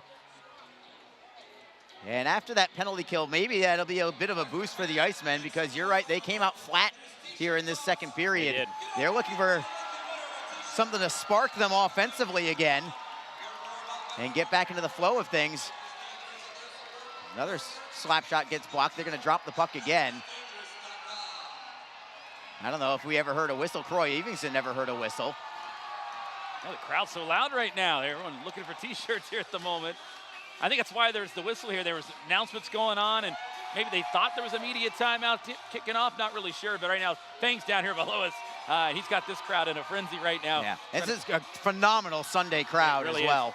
I think one of the largest Sunday crowds the team's had. We'll have to wait on the number, but it was expected to be at that or close to it, being the largest Sunday crowd the team's had. This is a great crowd. Yeah, they're all the way up to the top row behind Francois Brassard right now. Puck is down. Nobody can get the handle to it. Somebody for South Carolina is laying on top of it, and they're going to drop the puck again. And then Colthorpe with a bit of a spear at somebody. I think that was Craig Martin. Luke Lynch jawing at Chaz Redekop. Redekop, a tough, big defender at 6'4", 225. Luke Lynch on the face-off against Jade Miller for the Stingrays. And it is Lynch winning it cleanly. Evingson around the back of his net. Comes up the left side. Good feed for Lynch. Tries to go back to Martin. Broken up, but Lynch gets it right back. Evingson forward the Icemen at his own blue line. His pass is intercepted. Brink into the zone, into turnover. Brink goes to the forehand. Couldn't get the shot away. Eder was able to knock it free. Eder behind his own net. Plays it off the board smartly for Lynch. Lynch tries to go cross ice, just out of the reach of Elmer, but it does go into the Stingrays zone. Works as good as a clear in. South Carolina first on it, though. And Alex Brink will skate to center ice and tap it into the Jacksonville zone. 2-1 Icemen, 5:52 to go in the second period. Mikulchuk deflects into the zone. First on it are Jacksonville's James Sanchez. Sanchez on his backhand, looks to somebody to flash in front. He'll leave the puck for Mikulchuk. Centering feed, getting a piece of it is Howarchuk. At the blue line, they do hold it in, but the Stingrays have the puck. They'll try the opposite wing, and again, Jacksonville will hold the zone. Sanchez with a turnaround shot, glove saved by Bednard with a little bit of traffic in front, but he's able to make the stop. We've got 5:30 to go in the second period. It remains Jacksonville 2, South Carolina 1. This is Jacksonville Icemen hockey. Don't forget, this game is being streamed live around the world today. Go to flowhockey.tv to catch all of the Iceman action and archived footage of the event. Flow Hockey is the live streaming home for the Icemen. Get the Flow Sports iOS and Android apps to watch the event live and on the go. Upgrade to a pro subscription and you can gain access to premium content on all Flow Sports sites. This includes more than 1,000 live events, original documentaries, exclusive training, and technique videos, and much more. Follow Flow Hockey on Twitter, Facebook, Instagram, and YouTube to get the latest news and updates from the Icemen and other upcoming Flow Hockey events. Flowhockey.tv, the new streaming home of the Jacksonville Icemen and the ECHL. Best Bet Jacksonville and Orange Park are open and excited to bring you the best in poker, simulcast wagering, cocktails, sushi, and more. Visit bestbetjacks.com for more information. Best Bet. Experience the best.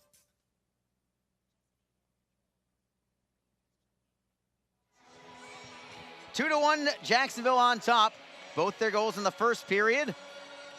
They've held the lead since then, but South Carolina has cut that gap in half with a goal in the second period from Lawton Courtnall. The Icemen would love to get some insurance here before heading into the locker room. Faceoff is in the Stingray zone, but South Carolina wins it and plays it to center. Jacksonville right back in the neutral zone. Pearl for McCallchuk, who will forehand in. DiTomaso will swing it around on the backhand. Far side. Comes loose for South Carolina. Backhand feed closing in. Here come the Stingrays. Domowski, sharp angle shot denied by Broussard. Just a good positional save. He knew that Domowski couldn't really do anything more than that. Chernishin with a shot blocked in front. Save made by Broussard. Comes all the way to the blue line. Held in again by Domowski. Wrister in a screen and a left pad save made by Broussard. DiTomaso steps around a man. Turnaround shot. That is blocked. It comes up high, and the Icemen with it. McCallchuk off the boards, trying to tap it ahead is Howardchuk. 2-on-1 for the Icemen. Howardchuk with Sanchez. Forehand save is made by Bednard, and the rebound is cleared out. And now it's South Carolina the other way. Up and down we go right now as Broussard steers one into the corner with the blocker. It is Verobe with a cross-ice look. Tape to Howardchuk.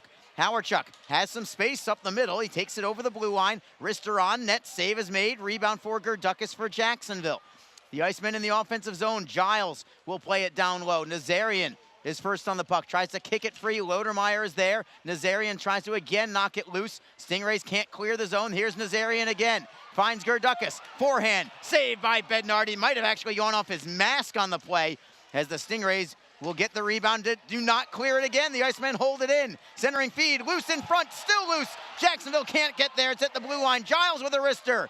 And it is blocked in front. Heavy pressure from the Icemen looking for that third goal. It is Nazarian and Lodermeyer both tied up in the corner to the right side of Bednard. Down to 3:42 to go in the second period. Jacksonville sends a third man in there. South Carolina just trying to pin it up for a face-off, but they're not going to let them do that. They're going to try and make them play the puck. Finally, the whistle blows, and in a very rare situation, they will blow the play dead because it was frozen along the boards by the Stingrays. What a shift that was from Aaron Nazarian, Derek Lodermeyer, and Abbott Gerdukis. Best pressure we've seen from the Icemen this period, and boy, they good chances there, Arlie. Lots of pressure. South Carolina certainly on their heels, and they were kind of backtracking. You could feel it. They were feeling the pressure. Icemen were really bringing it. A couple near misses there, but again, still remains a 2-1 game, but maybe that'll be a spark there for Jacksonville to kind of get them going back on the right track like we saw in the first period. See if they can piggyback on that shift into this one with Luke Lynch, Jake Elmer, and Craig Martin. It's Elmer right off the draw with a shot that got deflected behind the net, but it was well set up. That was a set play there for Jacksonville. And now a penalty. This is going to be on, I believe, is it going to be on Lynch? Or is it going to be, it's slashing. Is it on Lynch? It is. And another power play for South Carolina. As Lynch heads into the box with 3:25 to go in the period. And the Icemen are going to have to kill off another one here, Reader. Yeah, they are here late in the second period. And boy, that'd be a big boost there for South Carolina. It's very eerie, Arlie, how all the last 3 games have gone for Jacksonville. They've raced up to 2-0 leads in each of the last 3 games. And in the first 2, in Florida and Orlando, it was 2-2 at one point. Their opponent was able to tie it up. And so Jacksonville just kind of seems to get the leads and get off to great starts. They seem to have a tough second period in all those games, and they seem to have one here today.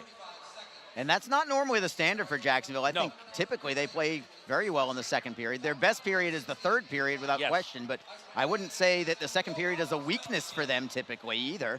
Jacksonville on the penalty kill. Stingrays bring it into the zone. Jacksonville around the wall, held in by the Stingrays. Cross ice looked at as Courtnall on the forehand. Pad save made by Broussard. Rebound for South Carolina. Walsh to the blue line. Cross ice look. Moore handles a hot pass. He's got it at the top of the right circle. Moore with a drop pass. Howardchuk looks for the steal, couldn't quite get it. Stingrays hold it in. That would have been an odd man rush for the Icemen the other way. McKenzie feeds it for Pearl, slams it around the wall, but again held in at the line by Hammond this time. Puck squirts free behind the Jacksonville net. McKenzie has it on his backhand, taps it for Howardchuk. Smart play, and Howardchuk will get it to the Stingray blue line, and Jacksonville gets a line change. They needed it. 59 seconds to go on the power play for South Carolina. They're right back in the offensive end. Chernichin just onto the ice. Has it at the left point. Spins away from Howardchuk, who's still on the ice. They couldn't get the line change there. Moore to the right circle for Courtnall. Courtnall feeds it back for Moore at the right point. Moves it to the left circle. It is Gentile. Seam pass. Courtnall put it over the crossbar. He had a wide open net. That was a great setup for South Carolina, but Courtnall couldn't find the range. Stingrays still have it though. Floric with a centering feed, deflected, comes to Howardchuk, cannot clear it yet. It's high into the air. Stingrays get a piece of it. Evingson tries to clear, comes ahead. It belongs to Howardchuk, 2-on-1. Howardchuk over the blue line, onside, tries to center. Nazarian has it go just behind him. The Stingrays might have gotten a piece of it. Howardchuk and Nazarian were absolutely gassed. They were out there the entire penalty kill. They just didn't have the legs that you would want them to have there. Yeah, it's just tough to make a rush there, finish the play. They were absolutely gassed, you said. Good pressure being applied by the Stingrays in that situation. A mishandle by Jordan Subban forces an offside against South Carolina just as the penalty expires. So the Stingrays now 0 for 4 on the power play, and the Icemen penalty kill gets a little bit better. Still on top, 2-1 is the Icemen, but only 1:21 to go in the second period. And if the Icemen can survive the next 81 seconds, I think it's, let's play our best game in the third period. Let's win the third period and try and find a way to win this one, go away. Don't play defensive hockey in the third period. Just keep pressing and try and get the insurance goal and pull away. Here comes Jacksonville now in the offensive zone, looking for more this period. It is Harris behind the Stingray net. Spins away from Miller. Into the right wing corner, another spin move by Harris. To the blue line, it's Giles. Rister, and a blocker save is made by Bednard. Rebound for Miller for South Carolina. Right on top of him immediately is Harris. Lodermeyer helps out. Harris tries to get the puck free, shields it and moves it to the blue line. Giles with a slap shot. Save made by Bednard. Pinching him from the blue line is Verobe. Verobe with a power move to the net. Moves it towards Giles. Giles steps around a man. Penalty coming on South Carolina. Delayed call. Giles taps it off the wall for Lodermeyer. 6 skaters are on now for Jacksonville. There's your touch from South Carolina. And wonderful work there from the Icemen to draw that penalty and get a power play in the closing seconds of the second. Well, it's back-to-back even strength shifts for Jacksonville, where they really were able to do something here and create some pressure. This time forces South Carolina to commit a penalty here. So again, a chance for Jacksonville to try to get something right here before the break. Only 34 seconds left in the period. If not, they can carry that momentum over into the third period. But keep in mind, too, our league, we talk about these 3-and-3s. South Carolina, they're going to be going into that third period of a 3-and-3. So, again, it'll be real important for Jacksonville to try to get the next goal in this game. It'll really make it difficult for the Stingrays. The Icemen power play goal scored today was scored 9 seconds into a power play. They'd love something about like that today. The Icemen win the draw. Evingson, wrister and a screen. Save is made, no rebound. Nazarian was on the doorstep waiting to see if that puck would squirt loose, but Bednard was able to go down to the butterfly and have it in his midsection and have it fall in his lap. Yeah, Bednard, he doesn't really get very many second chance opportunities. He's usually very clean and in his saves there and doesn't allow that second chance opportunity. You almost have to beat him cleanly or with a tip or a screen to get him past. Today, that first period, Icemen were able to kind of do it in some other ways, but Bednard's usually always spot on. Icemen lose control of the puck. They have to come back to center. They're right back in the zone, however, driving it around the wall. Stingrays first on the puck. Hammond gets double teamed immediately. Down to 10 seconds to go in the period. Jacksonville gets the puck. Harris centering pass. Score! Power play goal for Abbott Gerdukis with just 8.2 seconds remaining in the period. 3-1, Jacksonville. What a big swing in momentum this is. South Carolina technically won this period, Arlie, and despite all their efforts, they're going to be surrendering another goal here and still be down by 2 with the Icemen scoring that power play goal. That's a big goal there, not just because it gives that Iceman the lead, but again, South Carolina's going to go into that period knowing that they had a better period, but at the end of it, Iceman to get a late goal there to take a 2-goal advantage into that second break. That's a fantastic pass from Brendan Harris to Abbott Gerdukis. Really threaded the needle on it. And the Icemen with tons of momentum going into the locker room now, on top by a score of 3-1. As the horn sounds, we'll bring you down to the award-winning Joe Massa with your goal call. You might have shots on goal to go with it, so you'll get an extra bonus from the Emmy Award-winning Joe Massa. Third Iceman goal, a power play goal. Scoring his 13th goal of the season, number 39, Abbott Gerdukis. Assisted by number 83, Brendan Harris. Time of the goal, 19 minutes, 53 seconds. Once again, your Iceman power play goal, scored by number 39, Abbott Gerdukis, assisted by Harris. Time of the goal, 19:53. Joe, thank you so much. Abbott Gerdukis, his 13th of the year, has the Icemen back on top by 2 in the closing seconds. And Reader, that was a great point by you. The Icemen lost that period in terms of how they played, but ends up just 1-1 on the scoreboard with a late goal. Now they have momentum. Now you've got a tired South Carolina team. And let's see if the Icemen continue to put the heat on the Stingrays in the final 20 minutes. I mean, yeah, it was pretty much all South Carolina in that period. And, you know, even if it was just 2-1, Arlie, they could go into the break knowing they won the period, knowing that maybe they got the Icemen on their heels a little bit and certainly have a game of it. Now, it's just a 2-goal game. I'm not saying they're down and out, but, boy, I mean, just the fact that they played so well, they outchanced the Icemen, kind of outplayed them in that sense, but yet it really just ended up being a tie from a score standpoint, and their deficit is still 2. And that's a tough pill to swallow late in the period for South Carolina. For the Icemen, though, right now, Arlie, that's 2 power play goals here today. And that's unbelievable here. This club just blowing up here. All of a sudden, they had one the other day that actually was the eventual game winner. Jacksonville right now continues to rise here on the power play at now 22.2% against South Carolina. That's unbelievable for a team that's really been struggling on the power play. And the fact that South Carolina has the #1 penalty kill in the league overall. Right. It's unbelievable. This team continues to find ways to score with the man advantage. It gets a very stingy PK unit. So great work done the Icemen in the closing seconds. Abbott Gerdukis with the insurance goal at 19:53 of period number 2. It is 3-1 Jacksonville after 2 periods. We will take a break and return in a moment. We'll give you a full look at the South Division standings in the ECHL and keep you up to date on the scoreboard as well. This is Jacksonville Icemen hockey. Tonight's game is brought to you by the ECHL, celebrating its 34th season of affordable family entertainment. The ECHL would like to recognize the following league sponsors: AMI Graphics, official signage provider; Athletic Knit, official jersey supplier; Baron Rings, official championship ring supplier; BFL Canada Insurance and Sutton Special Risk, sponsors of the 2022 ECHL Hall of Fame induction ceremony; Flow Sports, the exclusive streaming provider of the ECHL; Geico, official auto insurance of the ECHL; The Fairley Group, official commercial insurance provider; Handbid, the official mobile auction app; Honig's, the official partner of the ECHL officiating team; Howie's Hockey Tape, official hockey tape and lace provider; In Glasgow, official puck provider; My Grey Group, your source for game-worn jerseys; Sideline Swap, official online marketplace of the ECHL; and Warrior, exclusive on-ice equipment provider of the ECHL and title sponsor of the 2022 ECHL All-Star Classic. Catch all of the ECHL action live in high definition by logging on to flowhockey.tv. Just be positive. Your Community First Mortgage champions make sure you get a great rate, a quick close, and can save you about $3,000 in closing costs. Apply at communityfirstfl.org. Community First Credit Union. Just be yourself. Federally insured by NCUA, Equal Housing Lender. Don't forget, this game is being streamed live around the world today. Go to flowhockey.tv to catch all of the Iceman action and archived footage of the event. Flow Hockey is the live streaming home for the Icemen. Get the Flow Sports iOS and Android apps to watch the event live and on the go. Upgrade to a Pro subscription, and you can gain access to premium content on all Flow Sports sites.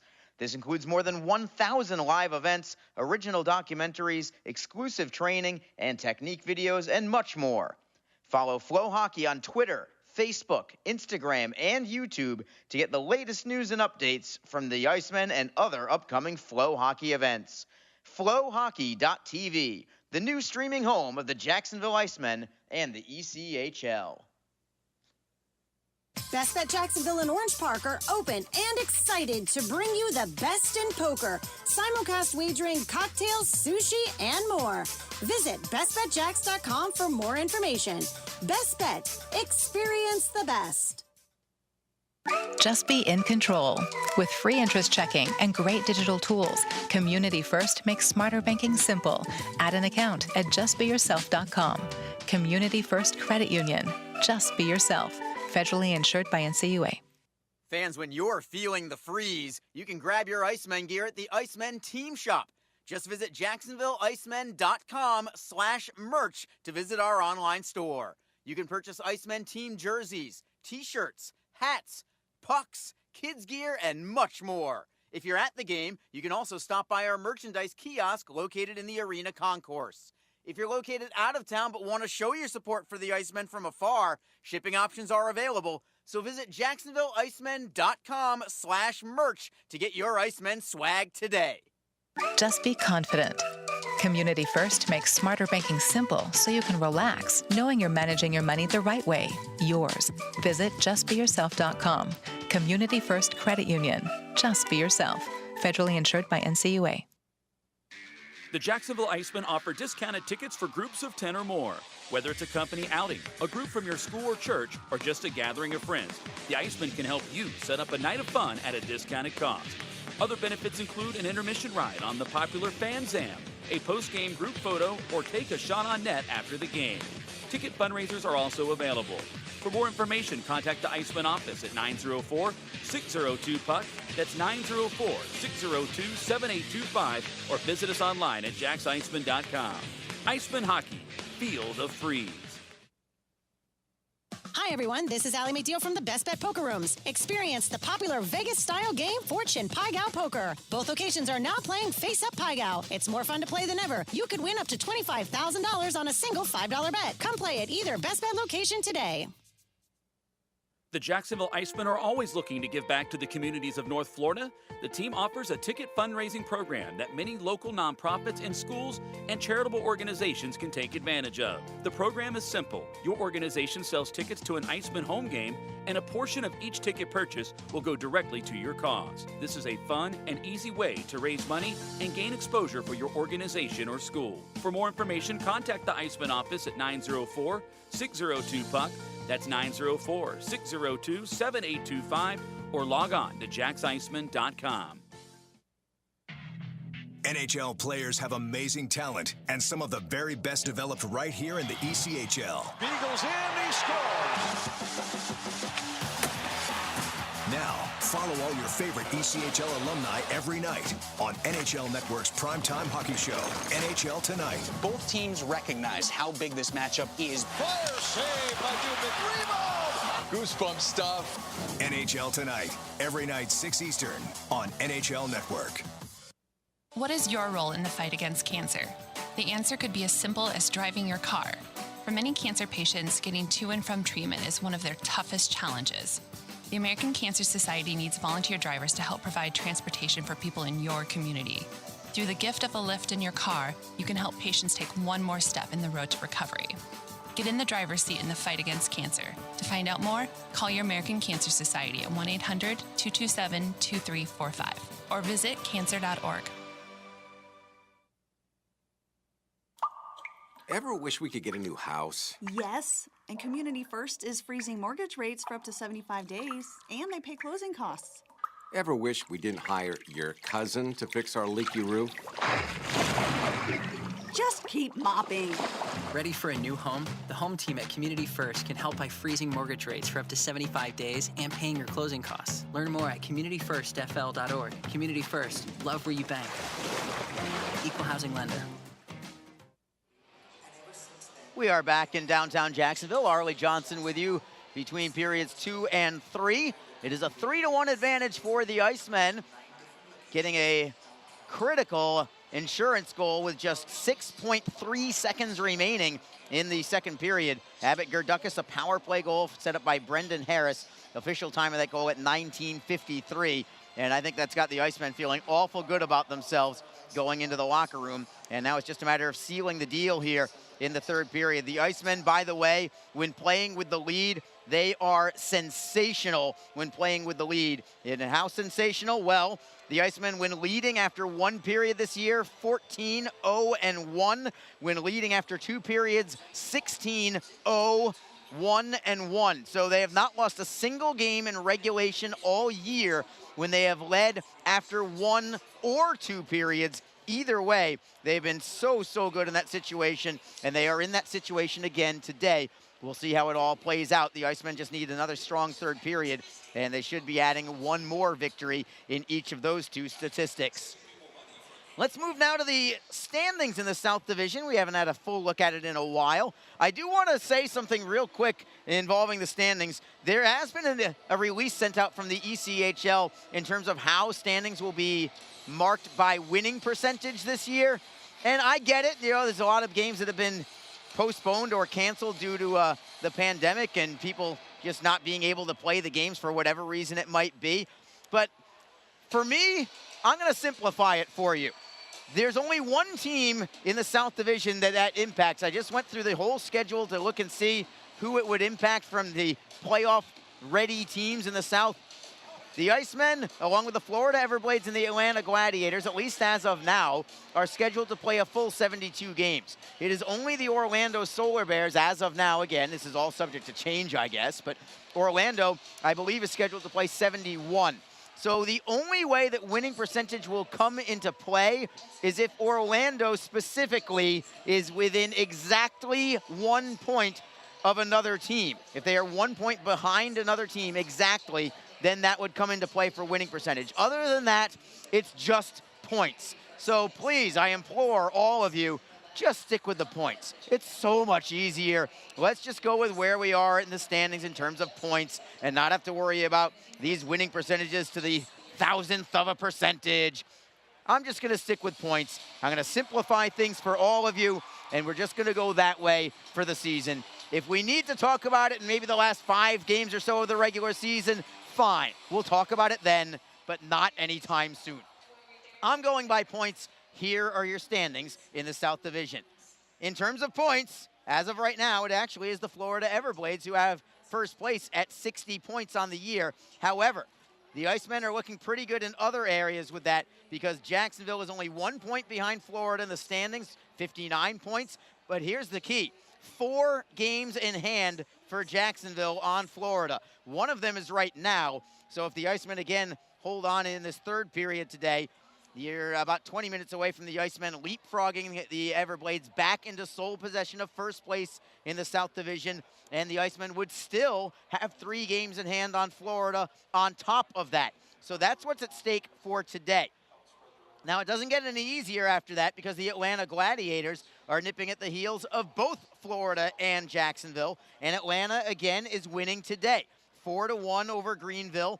And so they are just 20 minutes away from a 3-game weekend sweep of the Greenville Swamp Rabbits.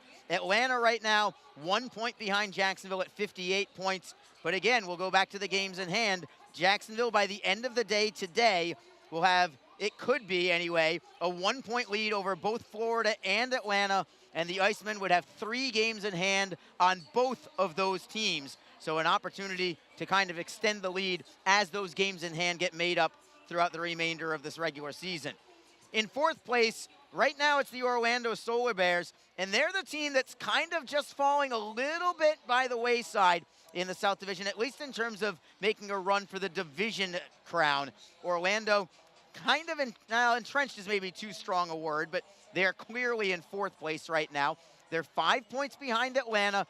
They've been struggling a little bit, 5-4-1 in their last 10 of the Solar Bears. Of course, they lost at home to the Icemen for the first time ever on Thursday. What a day that was for Icemen fans all over the world to finally win their first ever game in Orlando after 23 consecutive losses there. That is just mind-blowing to me that it went that long, but it's over now.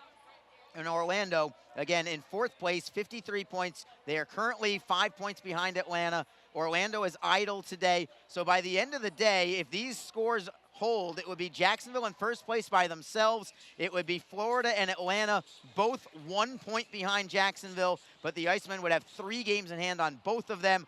And you'd be looking at the Solar Bears being 8 points behind Jacksonville in the standings and 7 points behind both Atlanta and Florida.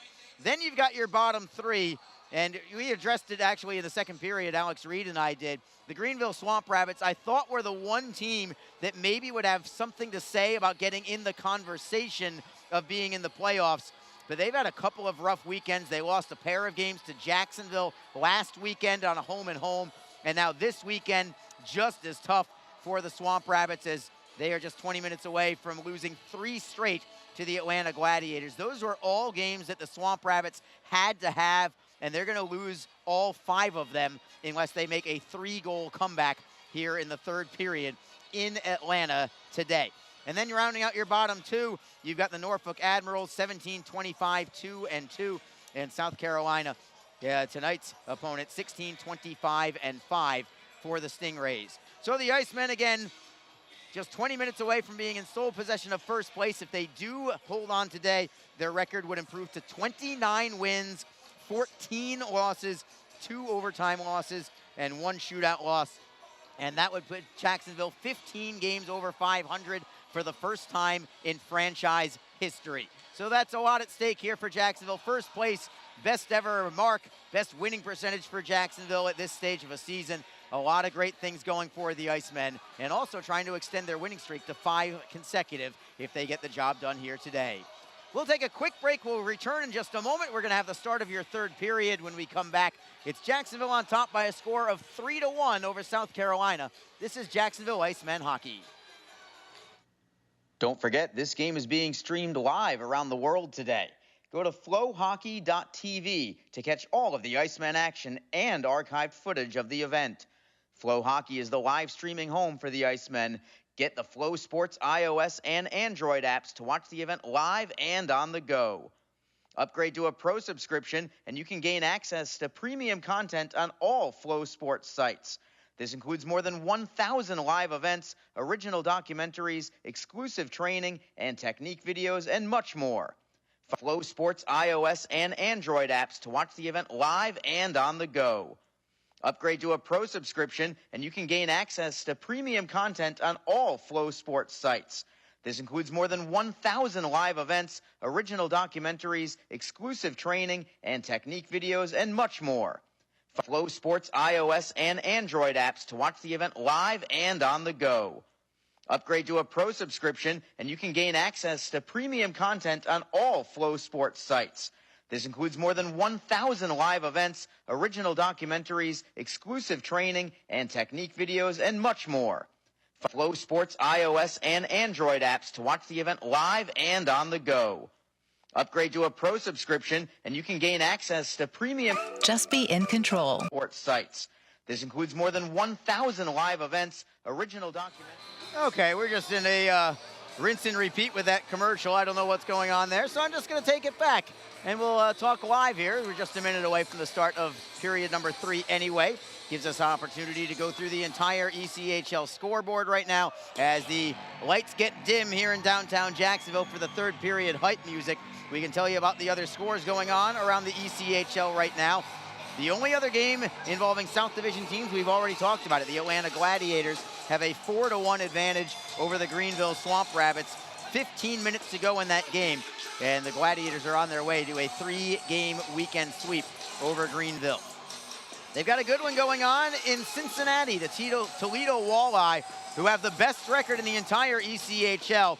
They have the lead 2-1 at Cincinnati after 2 periods of play. By the way, second best record in the ECHL by winning percentage, the Jacksonville Icemen, just ahead of the Utah Grizzlies. Elsewhere around the league, the Maine Mariners 1-1 middle of the third period against the Trois-Rivières Lions. It's the Newfoundland Growlers with a 4-2 advantage at first place Reading. That's a big game for Newfie with 13 minutes to go in that contest. And finally, from Fort Wayne, Indiana, it is the Comets and Kalamazoo Wings just getting underway from Fort Wayne, Indiana. Want to thank our off-ice crew. They have added an assist to Jake Elmer on that last power play goal from Abbott Gerdukas as we are underway, and the Icemen back in the offensive zone. Wrist shot from Sanchez deflects behind the net. It comes off the glass and up high for the Stingrays, who will clear it away. South Carolina gets it over the blue line. DiTomaso tries to find a man to feed to. Nobody there. The Icemen steal and clear. And Jacksonville gets a early line change, not even 30 seconds into this third period. Chaz Redekop, cross ice for Moore.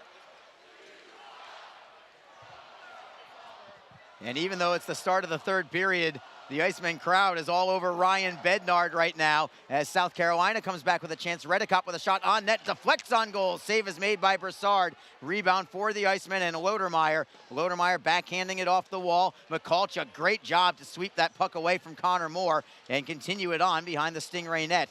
South Carolina, however, gives it up in the turnover, comes to Harris. Harris on his forehand, looks for a trailer. He'll take the shot instead, and it grazes the side of the net. Giles golfs at it to hold it in briefly, and now it's Harris at the blue line. Another turnover. Jacksonville, McCulloch, slap shot, and it goes wide. I think that actually went off the stick of Derek Lodermeyer on the way. Lodermeyer wasn't even looking at it. He was just crashing the net, and the Icemen with some great pressure to start this third period.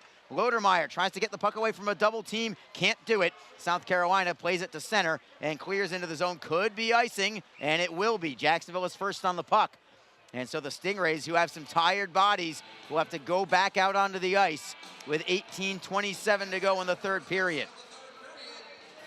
An impressive opening shift from Jacksonville. Looking to really put this one away. On top by a pair right now, but looking for more.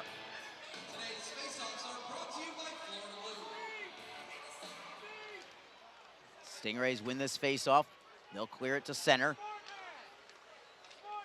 Icemen, Luke Lynch over the blue line for Martin. Martin back behind the net for Lynch. Tried to center. It goes off the back of the net. Stingrays try to clear.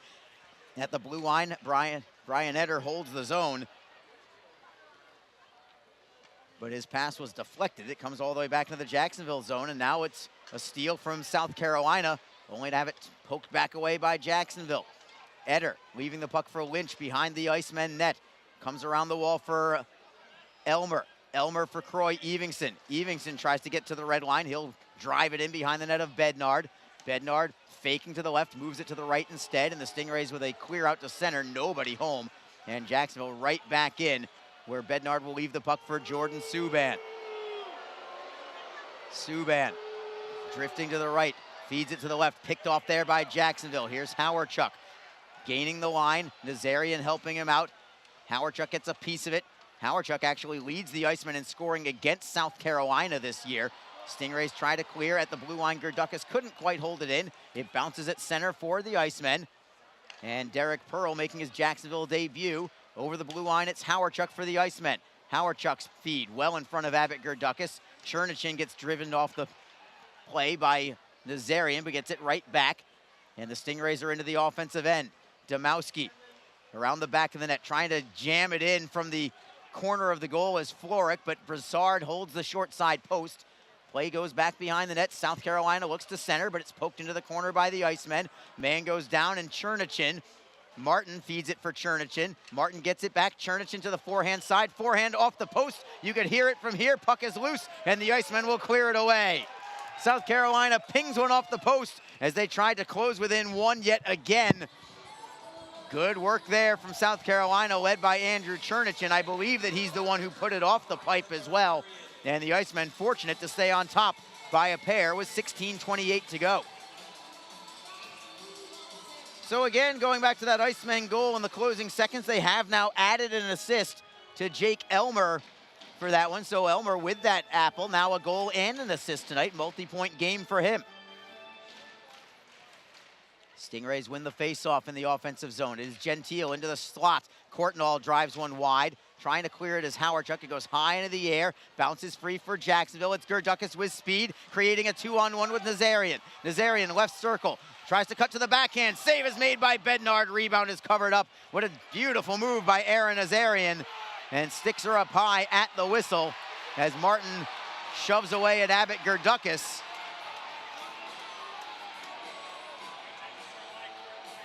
And order will be restored. The speed of Aaron Nazarian and Abbott Gerdukis there creating that 2-on-1. That kind of was created out of almost nothing, and Nazarian with a great move, moving from forehand to backhand. We had Gerdukis on the other side there. I think the window kind of ran out to get a nice clean pass across. So nice move by by Nazarian to cut towards the inside, get that backhander there, and great job by Bednard to make the save. Just beat his man, nice little flip there, and Bednard never budged and was able to keep that one from even coming off on a rebound. As we talked about, he's really good on that first save, makes a good one. Bednard's numbers are not Ryan Bednard-like this year. He's had better years in the ECHL, but he's still Ryan Bednard. He's still a very good goaltender. And he's kept South Carolina in a lot of games this season. Stingrays now into the offensive zone, but a poke check from the Icemen. Takes it to center ice. McCallchuk tapping it into the Stingray end. Lodermeyer holds it in. McCallchuk for Harris. Knocked free by South Carolina and cleared out by Courtnall. This will be icing against South Carolina. And the Icemen right back into the offensive zone, looking to pad their lead, already at 3-1. And again, a victory today will leapfrog the Icemen over the Florida Everblades into sole possession of first place with points. Atlanta is ahead by 3. So you're looking at the Icemen perhaps by the end of the day with a 1-point lead over both Florida and Atlanta. Those two teams would be tied, and the Icemen would have 3 games in hand on each of them. Jacksonville gets a wrister away, denied by Bednard, no rebound again. And now we've got Redekop going after Lodermeyer after the whistle. But again, those two are separated. We're not going to have any penalties here either. Redekop, he can play the tough game there as well. I know he had some nice long conversations and some warm-ups earlier in the season with, I know, Travis Howe at the time, Jacob Friend. So he's had some conversation with those guys during the season. Jacksonville wins the faceoff, but they can't control it. They get it back at center ice. What a great back check there from Jake Elmer to take it into the zone, and he has the puck again. What a pass as well. McKenzie closes, fires just wide to the glove side of Bednard. That was all set up by Jake Elmer, who's having a whale of a game. Lynch now in front. Score! It's Jake Elmer again! A man amongst men tonight for the Icemen. 4-1, Jacksonville. Starts to shift off with an amazing back check to keep the play alive in the zone. Play continued in the zone, never went out, and it's only perfect. He gets rewarded as they feed him with the shot and the finish. Jake Elmer, as you said, a whale of a game, and he has really been on fire here in the last couple of games, and today especially. That was a sensational feed by Luke Lynch as well, and Jake Elmer with 2 goals and an assist today. And he has been dominant to put the Icemen on top by 3. Here's Joe Massa again with your goal call.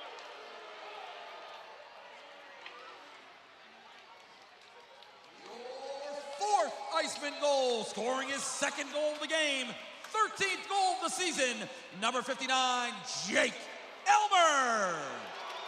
Assisted by number 9, Luke Lynch, and number 29, Craig Martin. Time of the goal, 4 minutes, 39 seconds. Once again, your Iceman goal scored by number 99, Jake Elmer. So goal number 13 of the year for Elmer, his 2nd of the day. As the puck goes into the penalty box of the South Carolina Stingrays. There was a deflection, so we're not going to have a delay of game here, just a face-off in the Jacksonville zone. And that line reunited again. Jake Elmer, Luke Lynch, and Craig Martin. About a month or so ago, they were the best line for the Icemen. They got separated and went their 3 different ways. One to the IR, one to Hartford, one to Charlotte. They're all back and together again, and they look like they have just picked up where they left off, at least especially in today's game. Yeah, they're finding something here. And look at the Icemen here. I mean, they're not a team that scores a ton of goals. Give it back to you. No, that's okay. Go ahead, Reader. I just saw Mikalchuk rushing the other way. I wanted to see how it played out. They're not a team that has typically scored a lot of goals. They're so good defensively. Now they seem to be scoring a lot of goals. Speaking of scores, it's South Carolina who just scored. It's Lawton Courtnall with his second goal of the day. And it's a 4-2 contest now with 14:25 to go as the Icemen just got a little too sloppy in their defensive zone. Oh, I was just praising their defense here, and of course they have been great. Their numbers back that up. But right here, it's that vulnerable minute. You know, the Icemen have been a victim of that a lot this season. They'll score a goal and they'll surrender one within that minute time frame after it. Just there's something about it. I don't know what it is, but it has something that it has happened multiple times this season. Happens right there. It's a 2-goal game in South Carolina. If you're on their bench right now, that's a great response. You're still right back in the mix here. 2-goal deficit now, but gives you some second life. So 4-2 on Lawton Courtnall's 11th of the year and his second of the day. Jacksonville tries to get back into the zone. It would have been offside, so they'll just play it into their own end to maintain possession. It's Broussard wristing it off the wall. Lynch is able to get it free. Lynch trying to step around Connor Moore. That could have been called for interference as well, but it was not called. We'll play on. South Carolina skates into the Jacksonville zone. Verobe touches it for Lynch.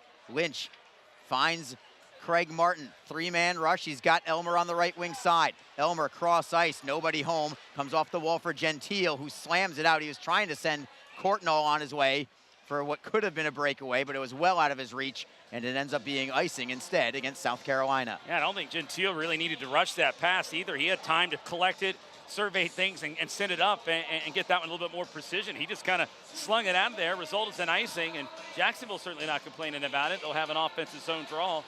But he did have a lot of space. Courtnall did here on the near side, and with his speed, already got a couple of goals, had an opportunity maybe to rush down and vie for that hat trick.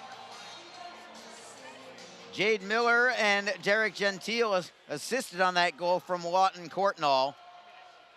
4-2, Jacksonville still on top. The Icemen in the offensive zone. Gerdukas with a centering pass. Nazarian couldn't get it loose, couldn't get the shot on goal. It comes back towards the blue line, but the Stingrays are there to tap it out to center. Pearl will wrist it right back in, goes off the glass, stays in play. Tarek Hammond gets bumped off the play. Good work from the Icemen. Their forecheck has been tremendous today.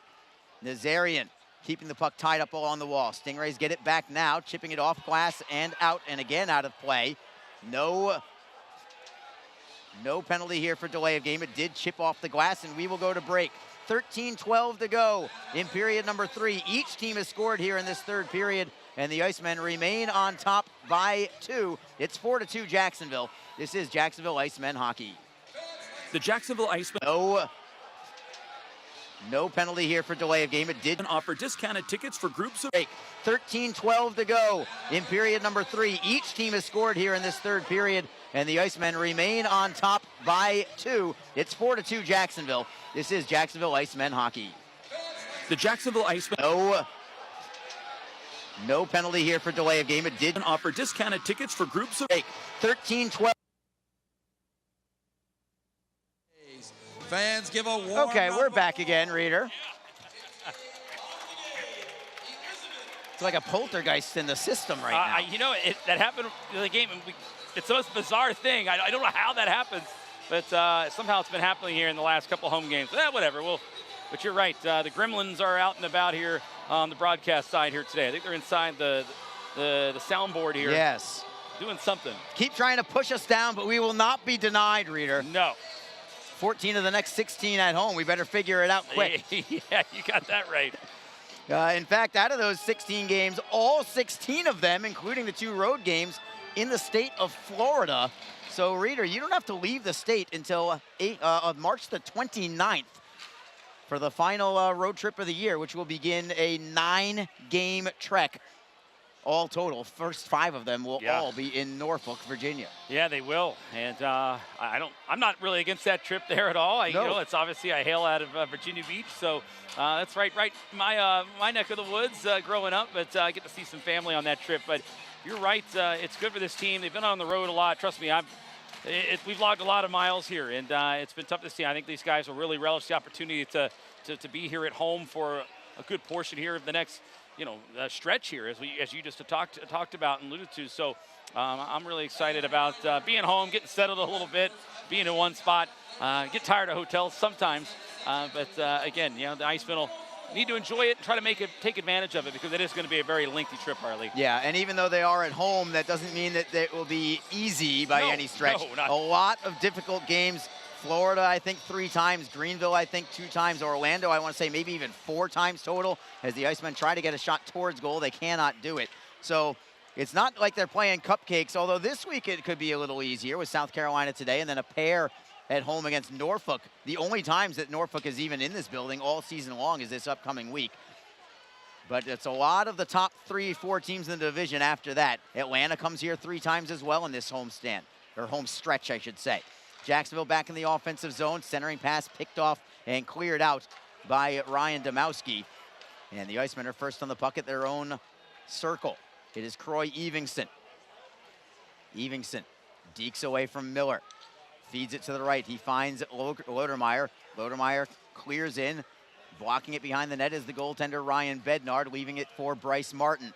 Martin skates out to center. Lead pass ahead. Poked away by Jacksonville. Here come the Icemen trying to skate in transition. They couldn't. They still have possession, however. They play it into their own zone. It's D to D. Evingson for Eder. Long stretch pass. That goes by everybody. And icing will be called against Jacksonville.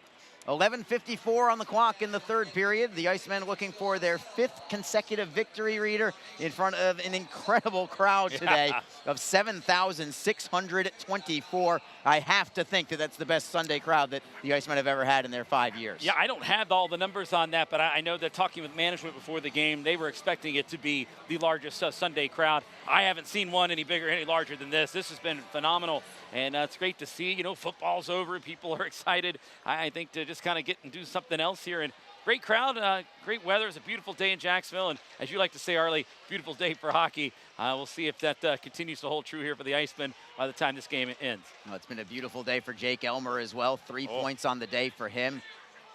He's been a man on a mission today, and I think he's really kind of carried the Icemen on his back this afternoon. Here's a pass ahead for Elmer over the blue line. Tries to cut to the backhand side, poked away by Martin. That was well done defensively by the Stingrays. And South Carolina skates through the neutral zone. Derek Gentile with Lawton Courtnall. Wrister from Gentile, easily gloved by Brassard. He'll hold on to it and take the face off. The Icemen out shooting South Carolina now 26-20. And again, Reader, like we talked about in the second period, South Carolina, for a fairly lengthy stretch in that second period, had taken control of the game. They had scored a goal to close the gap to 2-1. And really just came down to that power play in the closing minute of the second period, and Jacksonville converting on the power play with 6.3 on the clock. And since then, the Icemen have, for the most part, righted the ship and taken control back of this contest. Well, they say you never want to surrender a goal in the last minute or final seconds of any period, but I think for South Carolina, that one was even more damaging just because they had won that period for all practical purposes, and despite that, they found themselves in the same position, being down by 2 when they started this third period. So very, very deflating, I would imagine. What a pass from Nazarian to Howardchuk. Possible 2-on-1 with Giles. Toe drag from Howardchuk, knocked away by Connor Moore. And now at South Carolina, they may have a 2-on-1. Hustling back defensively is Abbott Gerdukis, and getting a deflection is Pavel Verobe. And credit Abbott Gerdukis there with a back check, because that could have gotten a little testy for the Icemen. And I'm real surprised. Colthorpe, he could have pushed that pass, really moved that play a lot faster. I don't think he recognized he had some help on the wing that had some space. If he gets that puck to the winger there, they might have had a really good 2-on-1 or even maybe a single 1-on-1 chance coming down that hash mark area. So I don't think he recognized it. He kind of swung it a little wide. But you're right, great job by the Icemen to get back and not allow anything to happen. And really with the Icemen, what they need to do right now, just be responsible defensively first. And I'm not saying sitting back on things here, but they don't need to get flashy here. They don't need any fancy plays. They just need to worry about controlling the tempo the rest of the way out. Yeah, ultimately it's just about getting the job done right now. And the Icemen have been, for the most part, pretty good for the opening 50 minutes, just 10 minutes and change on the clock now. The Icemen preserving this 4-2 advantage. Here comes Jacksonville through center ice. An outlet pass from Harris, tape to McCallchuk. McCallchuk got ridden into the glass by Tarek Hammond, a very solid defender for South Carolina. And the Stingrays play it to the line, but not out. Slap shot, gloved by Bednard. A low slapper from Croy Evingson. And he'll hang on and take the draw with 10:02 on the clock. Yeah, I really like Tarek Hammond. He's just a steady guy. He does it all here for South Carolina. Has for the last couple of years. He's and getting some chances at the American Hockey League, but pretty sound defenseman and blue liner. Always enjoyed watching him play. Icemen will send out their best line of the day anyway, and Luke Lynch, Craig Martin, and Jake Elmer. At the blue line, Sean Giles and Pavel Vorobey. Stingrays take control of the faceoff. Courtnall tries to clear. Elmer got a piece of it. He'll hold it and knock it back into the corner. South Carolina will try again. This time they are successful, playing it through center ice. It's Jade Miller over the blue line. Saucer pass for Martin, out of his reach. Courtnall holds it in, loses the handle to Jacksonville. Flipping it around the wall. Elmer tries to play it away. Stepping up from the blue line, however, is Chaz Redekop to hold it in. Jacksonville will try it again, and this time it is Giles tapping it ahead for Martin. Possible 3-on-2 for the Icemen. Elmer quickly across wing to wing for Lynch. Lynch steps around one man, steps around another, rolls towards the blue line, but there's nobody home for Jacksonville, and the Stingrays collect. Courtnall has it poke checked away, gets it right back. Backhander. It goes over the crossbar. I wasn't sure if Brassard maybe had gloved that.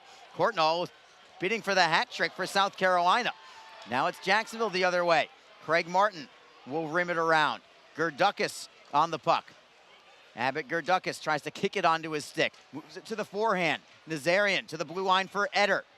Eder has a shot blocked into the opposite corner. Gerdukas picks it up. It almost went into a stray glove on the ice. Nazarian from the blue line. Slapper goes well wide. Missed it by about 20 feet. That's not his game. No. Loose in the corner. Gets deflected to the Stingrays, and they will play it out to center ice. Evenson with a smart play defensively, as we have South Carolina deflecting it out of play off the stick of Francois Brassard. We will take a break in the action. We've got 8:31 to go in the third period, and the Icemen are on top by a score of 4-2. We're going to keep it right here because I've just had too many problems with the commercials today. So let's just talk about the closing stretch here, Reader, with Jacksonville seemingly having righted the ship. And I think it's, like you said, just a matter of playing smart, sound hockey at this point, and you're 8.5 away from being back in first place in the standings. Yeah, that's what the Icemen need to continue to do here. We've seen this all season long, especially in the third period. They've been able to show the ability. The numbers don't lie on that either. How they can lock and close a game down. They need to continue to do that right here. They've got a 2-goal lead. Again, don't sit back, but be defensively minded first. Let you go after your chances after that, but Icemen don't need to be doing anything fancy. No drop passes, no cross ice passes. Just play a simple game here, and Icemen should find themselves in a pretty good position. Special teams has played a major factor today. Jacksonville 2 for 4 on the power play. South Carolina 0 for 4 on the power play. And I could guess, because the numbers are pretty close, the Icemen came into this game half a percentage point behind South Carolina for first place in penalty killing.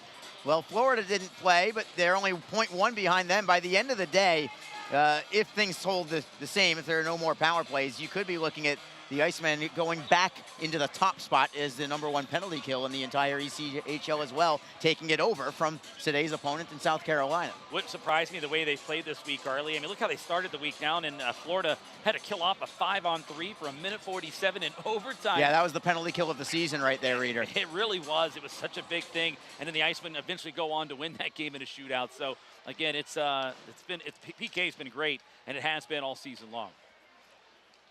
The Icemen block a shot from Andrew Chernichin. It goes into the corner, and the Icemen collect it. Knocking it out of the air as Nazarian tries to feed it for Howardchuk. Had the right idea.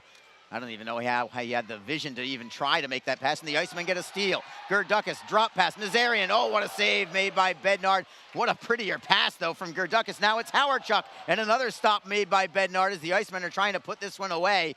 2 glittering opportunities, but Bednard keeping the Stingrays in it, at least for the moment. Now it's Gerdukas back in the zone, in the slot. Wrister on net, another save made by Bednard. That was the easiest of the 3 as he makes the glove save on a soft wrister on goal. Oh, so much talent on this line. Yeah, no kidding. This line was just really erupting there, had some good chances. Bednard bailing his team out big time there to keep it a 4-2 game. You're right, though. Another goal there probably would have been enough here for Jacksonville. But, man, what a great rush there, and the Icemen pressing here in the third. South Carolina wins the draw. It is Connor Moore. Weaving through center ice. Stingrays over the blue line. They're going to say this was onside, too. I thought this one was well offside also. Meanwhile, the Icemen get the puck back. Trying to play it is Lodermeyer. Will tap it into the corner for Vorobey. will play on, and the Icemen have possession. Verobe, right side. Outlet pass deflected by Mikulchuk. This is going to be icing against Jacksonville. And we'll bring it back into the Icemen end with 7:22 to go. Coming up this weekend, by the way, just to set the scene for Jacksonville, today is game 1 of a 7-game homestand, season-long 7-game homestand for Jacksonville. Wednesday night, the Icemen hosting the Norfolk Admirals for the first time this year. Friday and Saturday, huge weekend because it is cold-blooded hockey coming back to Jacksonville, Reader. The Jacksonville Lizard Kings are back for this weekend. Yeah, no, it's going to be so much fun. And last year was such a success, everyone really enjoyed it. So this is going to be great for everybody to see the new jersey here. Again, they're kind of going with the other logo this time. Last year we had the one with the full logo with the palms behind it and the full lizard. This one's just the lizard head with the crown. I love it with the kind of scales look. It's going to be a lot of fun here. 2 nights fans could check out a little throwback from the past. There'll be 90s theme music to kind of get everybody back in the mood for what was a big part of Jacksonville hockey history. Oh, I didn't know about the 90s theme music. I'm in. I'll be there, Reader. Yeah, I believe that's the plan. That's what they did last time. I don't see why they wouldn't go. Sure. But we're basically going to be going back in time. Jacksonville with a steal. Hustling for the puck is Martin. He couldn't get there ahead of Redekop.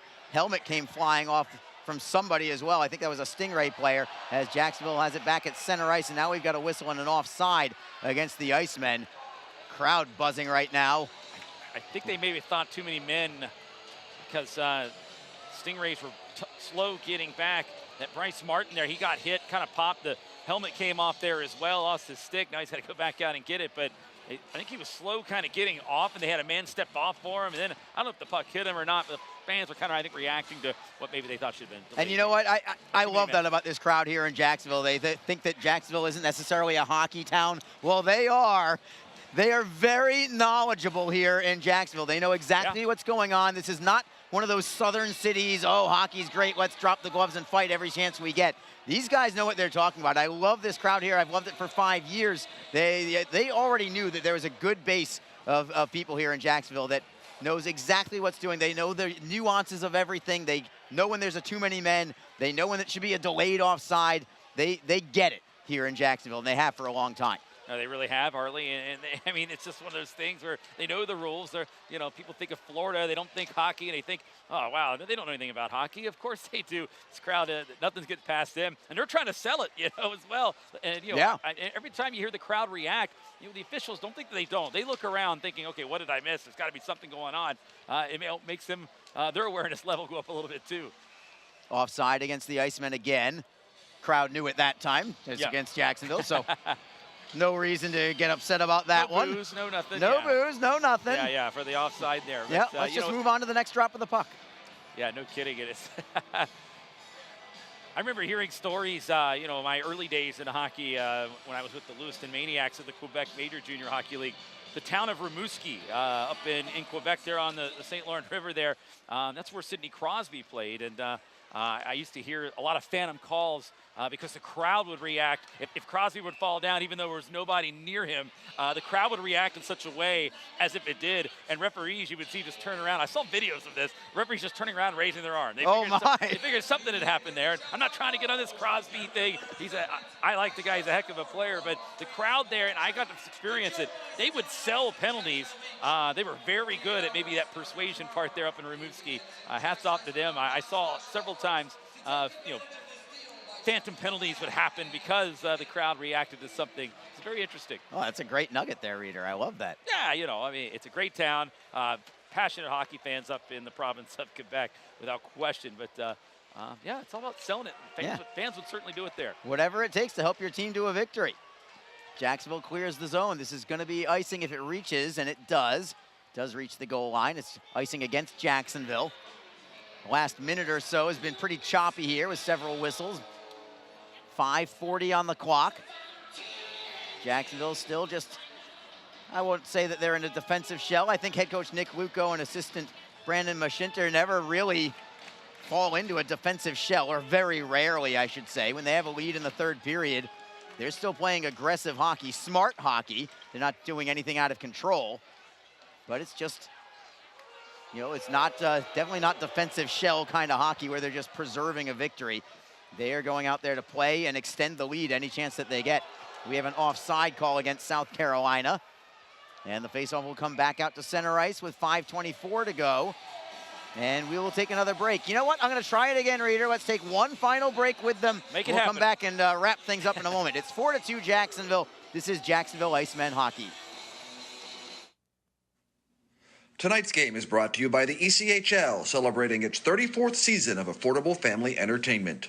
The ECHL would like to recognize the following league sponsors: AMI Graphics, official signage provider; Athletic Knit, official jersey supplier; Baron Rings, official championship ring supplier; BFL Canada Insurance and Sutton Special Risk, sponsors of the 2022 ECHL Hall of Fame induction ceremony; Flow Sports, the exclusive streaming provider of the ECHL; Geico, official auto insurance of the ECHL; The Fairley Group, official commercial insurance provider; Handbid, the official mobile auction app; Honig's, the official partner of the ECHL officiating team; Howie's Hockey Tape, official hockey tape and lace provider; In Glasgow, official puck provider; My Grey Group, your source for game-worn jerseys; Sideline Swap, official online marketplace of the ECHL; and Warrior, exclusive on-ice equipment provider of the ECHL and title sponsor of the 2022 ECHL All-Star Classic.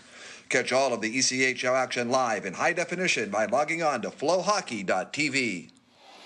Thank you to Joe Babick there with the commercial there.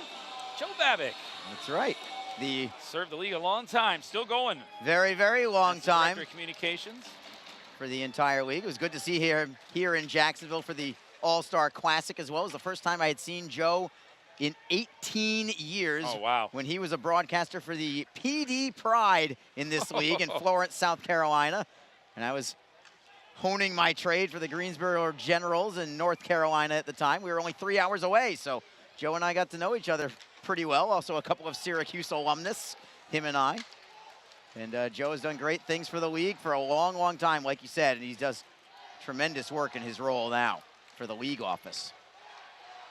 Back to play, South Carolina with a centering pass. Floric was open, but it was just out of his reach, and the Icemen counter with a three-man rush. Martin dekes around a man, moves it into the slot. Nazarian pokes it towards goal, but he couldn't really get a shot on net. It just kind of redirected off of his stick back to Bednard, and he was able to scoop it up with the glove relatively easily. That had some promise, but it just fizzled out. Jacksonville now out shooting South Carolina 31-21. And in this period, the Icemen have not allowed much anything to South Carolina. Shots on goal this period. When South Carolina needs it the most and they're trailing going into the third period, the Icemen have allowed a total of 3 shots on net against South Carolina, 9 for the Icemen. And that is definitely the definition of not going into a defensive shell.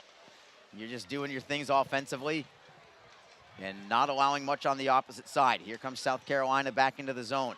Shot in a screen, kicked aside by Broussard. Shot from distance, but he made the right leg save. Rebound for the Icemen. It's Verobe for Nazarian. Nazarian shielding the puck with his body. Tries to sweep it ahead for Gerdukis. Gerdukis in the neutral zone, winds up on the right side, feeds it for Nazarian. He's onside.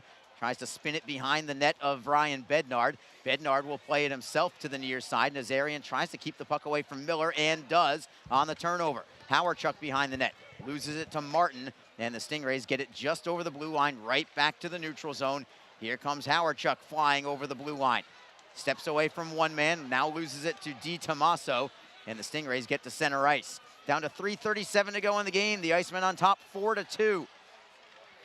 It's Sean Giles trying to get the puck away from a double team. He finds Harris, who got hit up high on the play by Di Tommaso. No call there. We play on. Floric on his backhand. Fortunately, Harris is okay. He never even lost his footing there. It was a dangerous hit, though, from Di Tommaso. Centering pass, shot towards goal, and I think Broussard got a piece of it with the right skate. Rebound for Harris, who will chip it off glass and out. It bounces to the Stingray zone. Di Tommaso back behind his own net. We're approaching the 3-minute mark remaining in the contest. We'll wait to see when Ryan Bednard leaves to the bench in favor of a 6th attacker. I'd be curious to see if the Icemen have Jake Elmer out there for a potential hat trick with an empty net as well. Jacksonville back in the zone. It is Mikulchuk, gives it up at the blue line. Look out, here comes South Carolina the other way. It is Gentile with a centering feed, blocked by McKenzie. Lodermeyer taps it ahead, tries to find Mikulchuk. Lodermeyer gets it back, thinks better of it, and then moves it to the right side for Pearl. Pearl will wrist it around the wall. Bednard unable to stop it behind the net. And it's Tarek Hammond out to center ice. Pavel Vorobey clearing it back in. 2:23 to go in the contest. And the Icemen aren't even allowing Bednard the chance to leave for the bench. Another steal from Jacksonville in the offensive zone. Just keeping the play bottled up inside the blue line. South Carolina clears it out, but the Icemen have possession again. Vorobey drifts back into his own zone. Feeds it for Elmer. Elmer shifts away from a man. Three-man rush. Elmer for Gerdukas. Elmer gets it back. Centering feed for Gerdukas. Gerdukas can't pull the trigger on a shot. Floric knocks it off the wall. Here come the Stingrays. Pass for Courtnall is knocked away, and Bednard again has to stay in his crease. The Icemen have just been sensational defensively here in the closing minutes. Vorobey starts a 3-on-2. Into the slot. Gerdukas can't get the shot. It comes free for Martin. Martin back for Gerdukas in the right wing corner. Goes behind the net for South Carolina. 1:32 to go, and the Stingrays clear it out. No icing here, will play on, and Bednard heads to the bench in favor of that extra skater. South Carolina looks to play it in the offensive zone. Nazarian tries to clear and does. It's going to be too soft for icing. We'll play on. 1:15 to go. The Icemen, I think, caught a bit of a break there with that no icing call. South Carolina drives it back in. Broussard leaves the puck for McKenzie. McKenzie up the wall. Nazarian tries to clear it away. Can't do it yet. Final minute of the contest. The Icemen on top by 2, looking to put this game away. DiTomaso for Chernichin, left face-off circle. Chernichin with a wrister on net. Glove save is made by Francois Broussard. No rebound, and the draw will come to his right. Yeah, you're right. It took South Carolina forever to get Bednard off the ice, allow for that extra attacker. And again, that's just all good playing by Jacksonville. Good awareness here by this team, and the fans coming to their feet here as the crowd, this great crowd, as you mentioned, nearly over 7,600 today, getting fired up and getting ready for this final 50 seconds or so. We got a timeout, though, called by South Carolina. And so we'll set the scene here with the Icemen on top by a pair. And I think South Carolina, look, they've struggled offensively all year, Reader. This is not their game. The only way that the Stingrays really can win this, seems like this year, is when they play with a lead. Yeah. And as for Jacksonville, when they have a lead, it is game, set, and match. Just before you came back on the air, I told you the Icemen 14-0-1 when leading after 1 period, 16-0-2 when leading after 2 periods. If they're leading after any period this year, they have not lost in regulation. And this is where they shine. I mean, they are just airtight defensively. No, they really are. And I'll tell you, it's, I mean, I think they're similar teams in a way. You know, when either team gets a lead, they're so good at locking it down. And again, but, you know, 4 goals is probably a little bit for a team like South Carolina to overcome here. So Jacksonville has done an amazing job. And again, they just seem to be so much better in the 3rd period. As we look at the numbers here for this team, it's they've been good. So the Icemen with a face-off in their defensive zone. Looking to see if they can put this one away. Leading by 2. They'd love to finish it off with an empty net, and the crowd certainly would love to celebrate one more goal as well. Puck is down. Icemen win the draw, but they do not clear it out. Jade Miller gets ridden off the play by Gerdukas. Softly into the slot. Lodermeyer picks it up, slams it towards the empty net. Just missed. It's going to be icing against Jacksonville. Anytime you're leading by 2, I never mind that play at all. No. 1-goal game, maybe a different story, but when you're up by 2, go for it and try and put it away. Yeah, I agree with you there. It's better when you've got the 2, situation, the 2-goal cushion, let's say. Otherwise, when it's 1 goal, you just kind of want to go with the safer play, let's say, and not allow the face-off back to the way as a result of the icing. Now the draw comes to the left side of Francois Broussard. 38 seconds left in the contest. Jacksonville wins it. McKenzie tries to clear, can't do it. Connor Moore at the right point. Plays it around the wall. Floric behind the net. On his backhand. Defending him is McKenzie. Centering pass. It is Miller now behind the net. Gentile, right wing circle.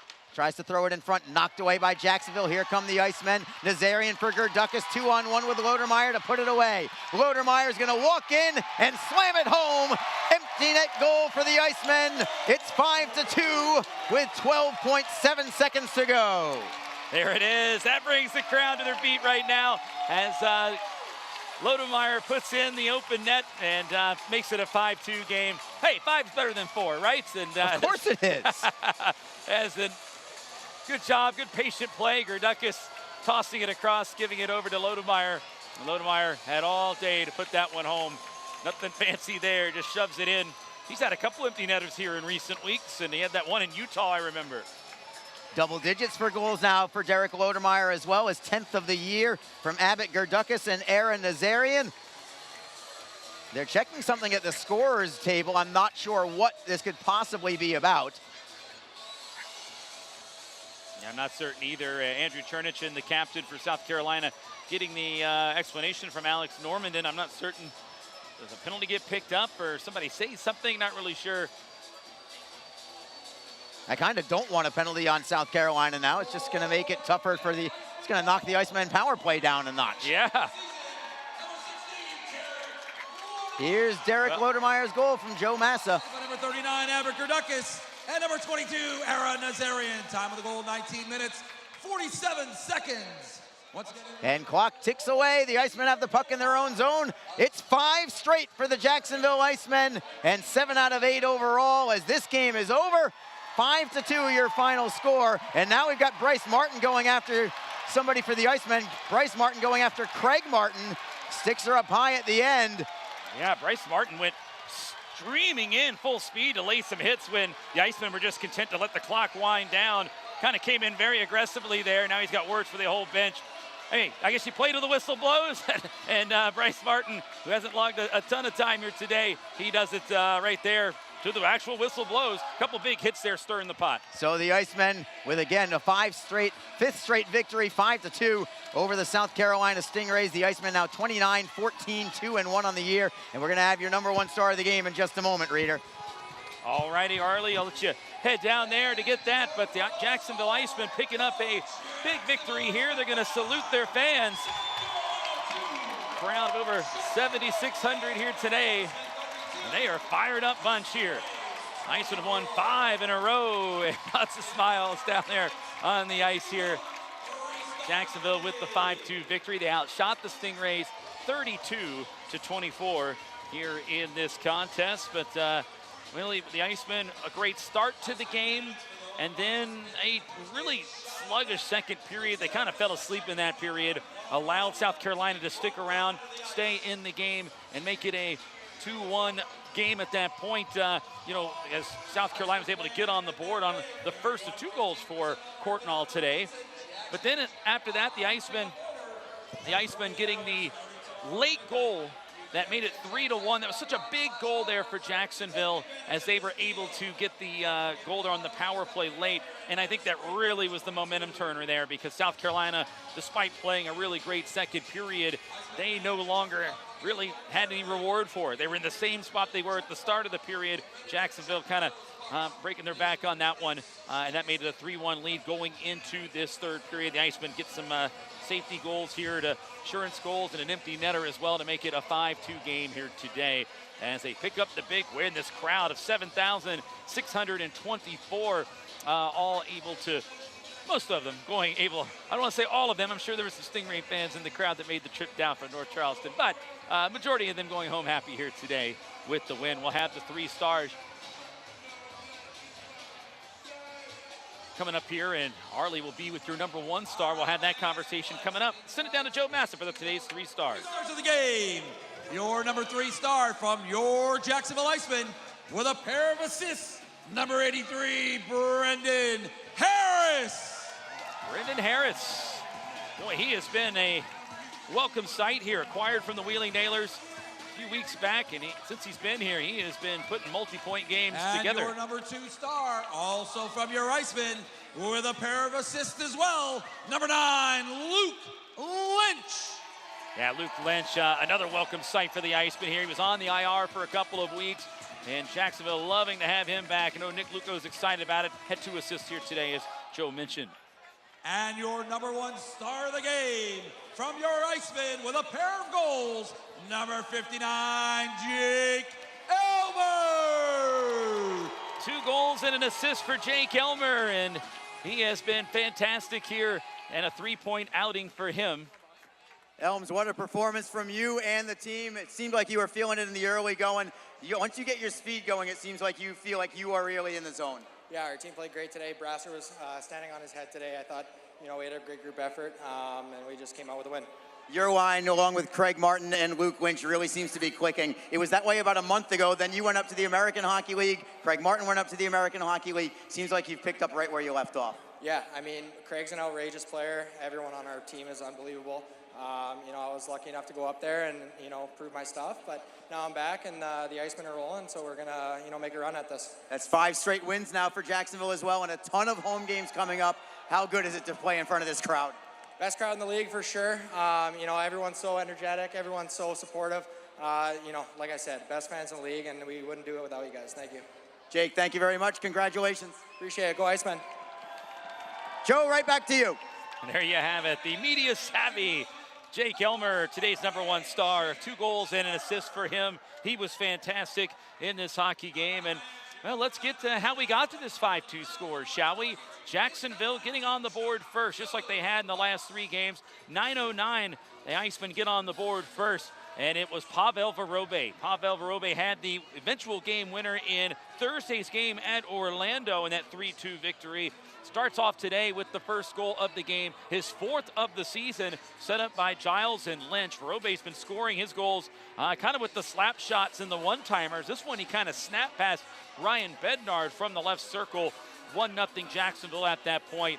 And then about a minute and a half later, it would be 2-0 Jacksonville on the power play, no less. Jake Elmer getting his 12th of the year. Nazarian and Harris setting him up on that chance. It's a nice feed from Nazarian, a little twist pass. Elmer got in behind the defense and put that one home. 2-0 Jacksonville at that point.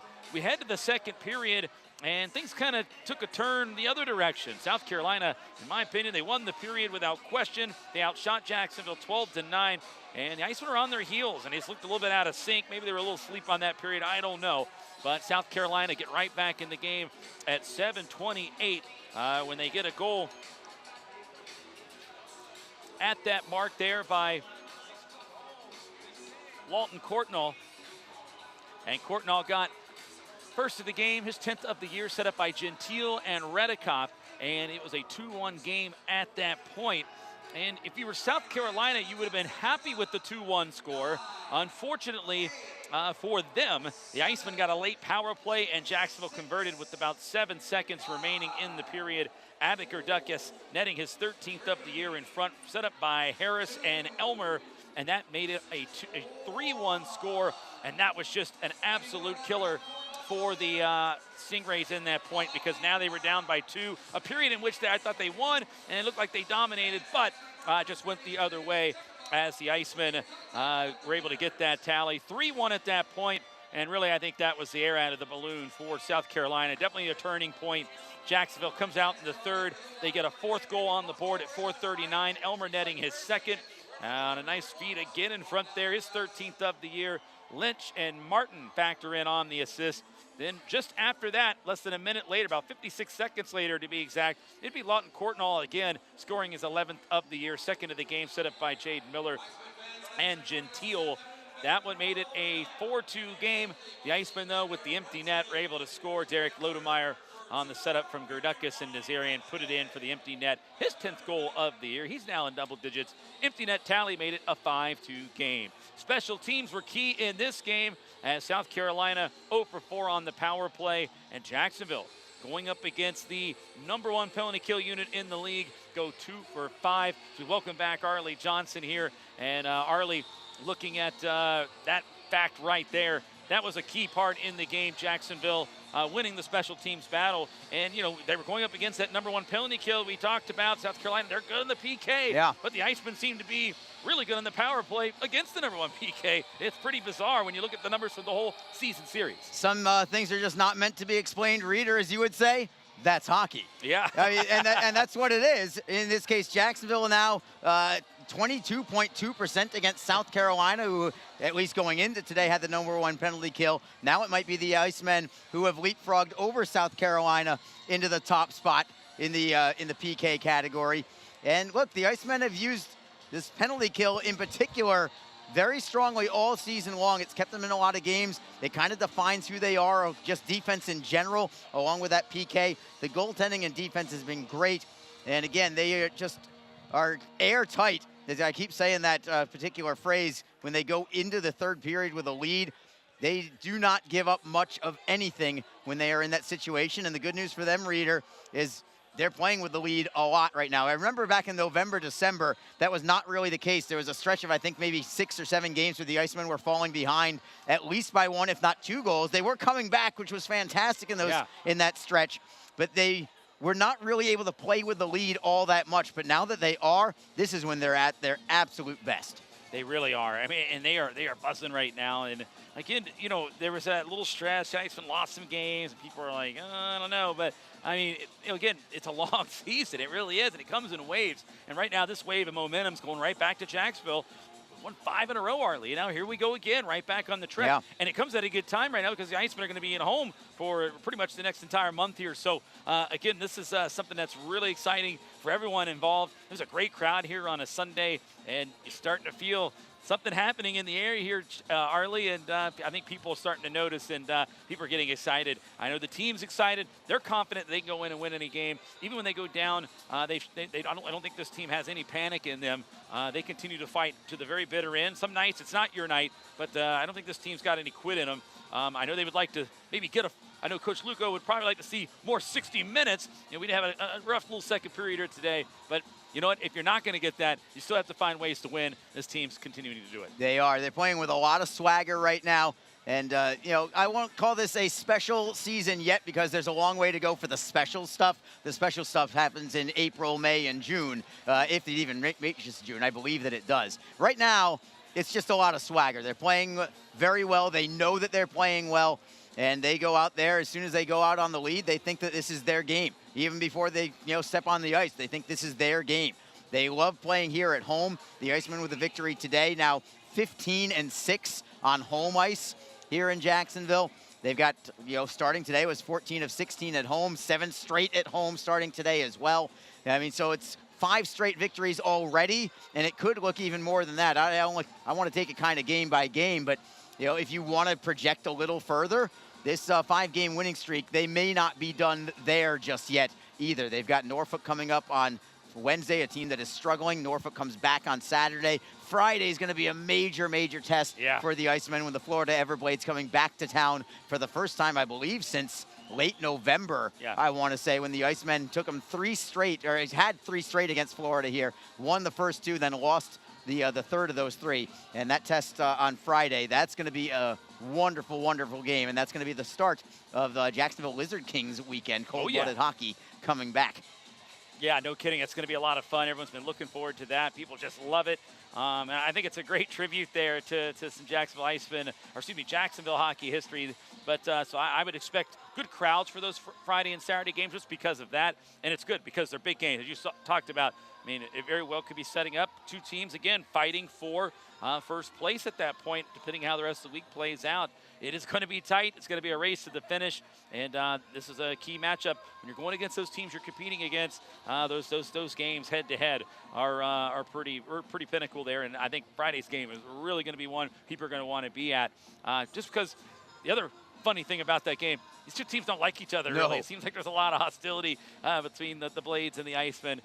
It was somewhat quiet, but you could tell that the Everblades there took advantage of the Icemen kind of having a lack of that physical presence with their lineup due to, call-ups and guys not here. So I think it'll be very interesting to see how Friday plays out. It will. So Wednesday, it's Norfolk, $2 beer and wine Wednesday. It's the first trip of the season for the Norfolk Admirals in here. Those 2 teams have only squared off once all season long, with the Icemen winning it in Norfolk in overtime. As for Florida, that is Friday night, and then Norfolk comes back on Saturday night. And just to wrap up one little thing about Florida, yes, they do not like each other. They've also had, out of the 6 games, all of them have been sensational. 4 of the 6 have been decided in overtime, or shootout. Yeah. All of those that have gone beyond regulation have been won by the Icemen. So Jacksonville is 5-1 against Florida this year. but only once out of those has it been decided in regulation. So these two teams are very evenly matched right now as well, and you can expect a sensational contest really all week long as the Icemen continue on with this homestand. And if you want to look one extra week further, the final 3 home games to wrap up the homestand, 7 straight, all against the Orlando Solar Bears. So we'll talk about that one next week. Just want to give you a little teaser that the back half of this homestand is going to be a lot of fun too against the other in-state rival for the Icemen. So that should do it for this one. Of course, thank you to Gemstone Media. Thank you to our off-ice crew. They do such a great job behind the scenes that none of you ever get to see. And Reader, for you as well, thank you. And we're going to see a lot of each other, 14 home games in the span of 35 days starting today. So make sure you come on out and support the Icemen as you have been doing all season long, whether you're here in attendance or listening on Mixlr or on flowhockey.tv. For everybody else involved, this is Arlie Johnson saying good day. Once again, your final score here in Jacksonville, the Jacksonville Icemen 5, the South Carolina Stingrays 2. This was a wonderful afternoon for hockey.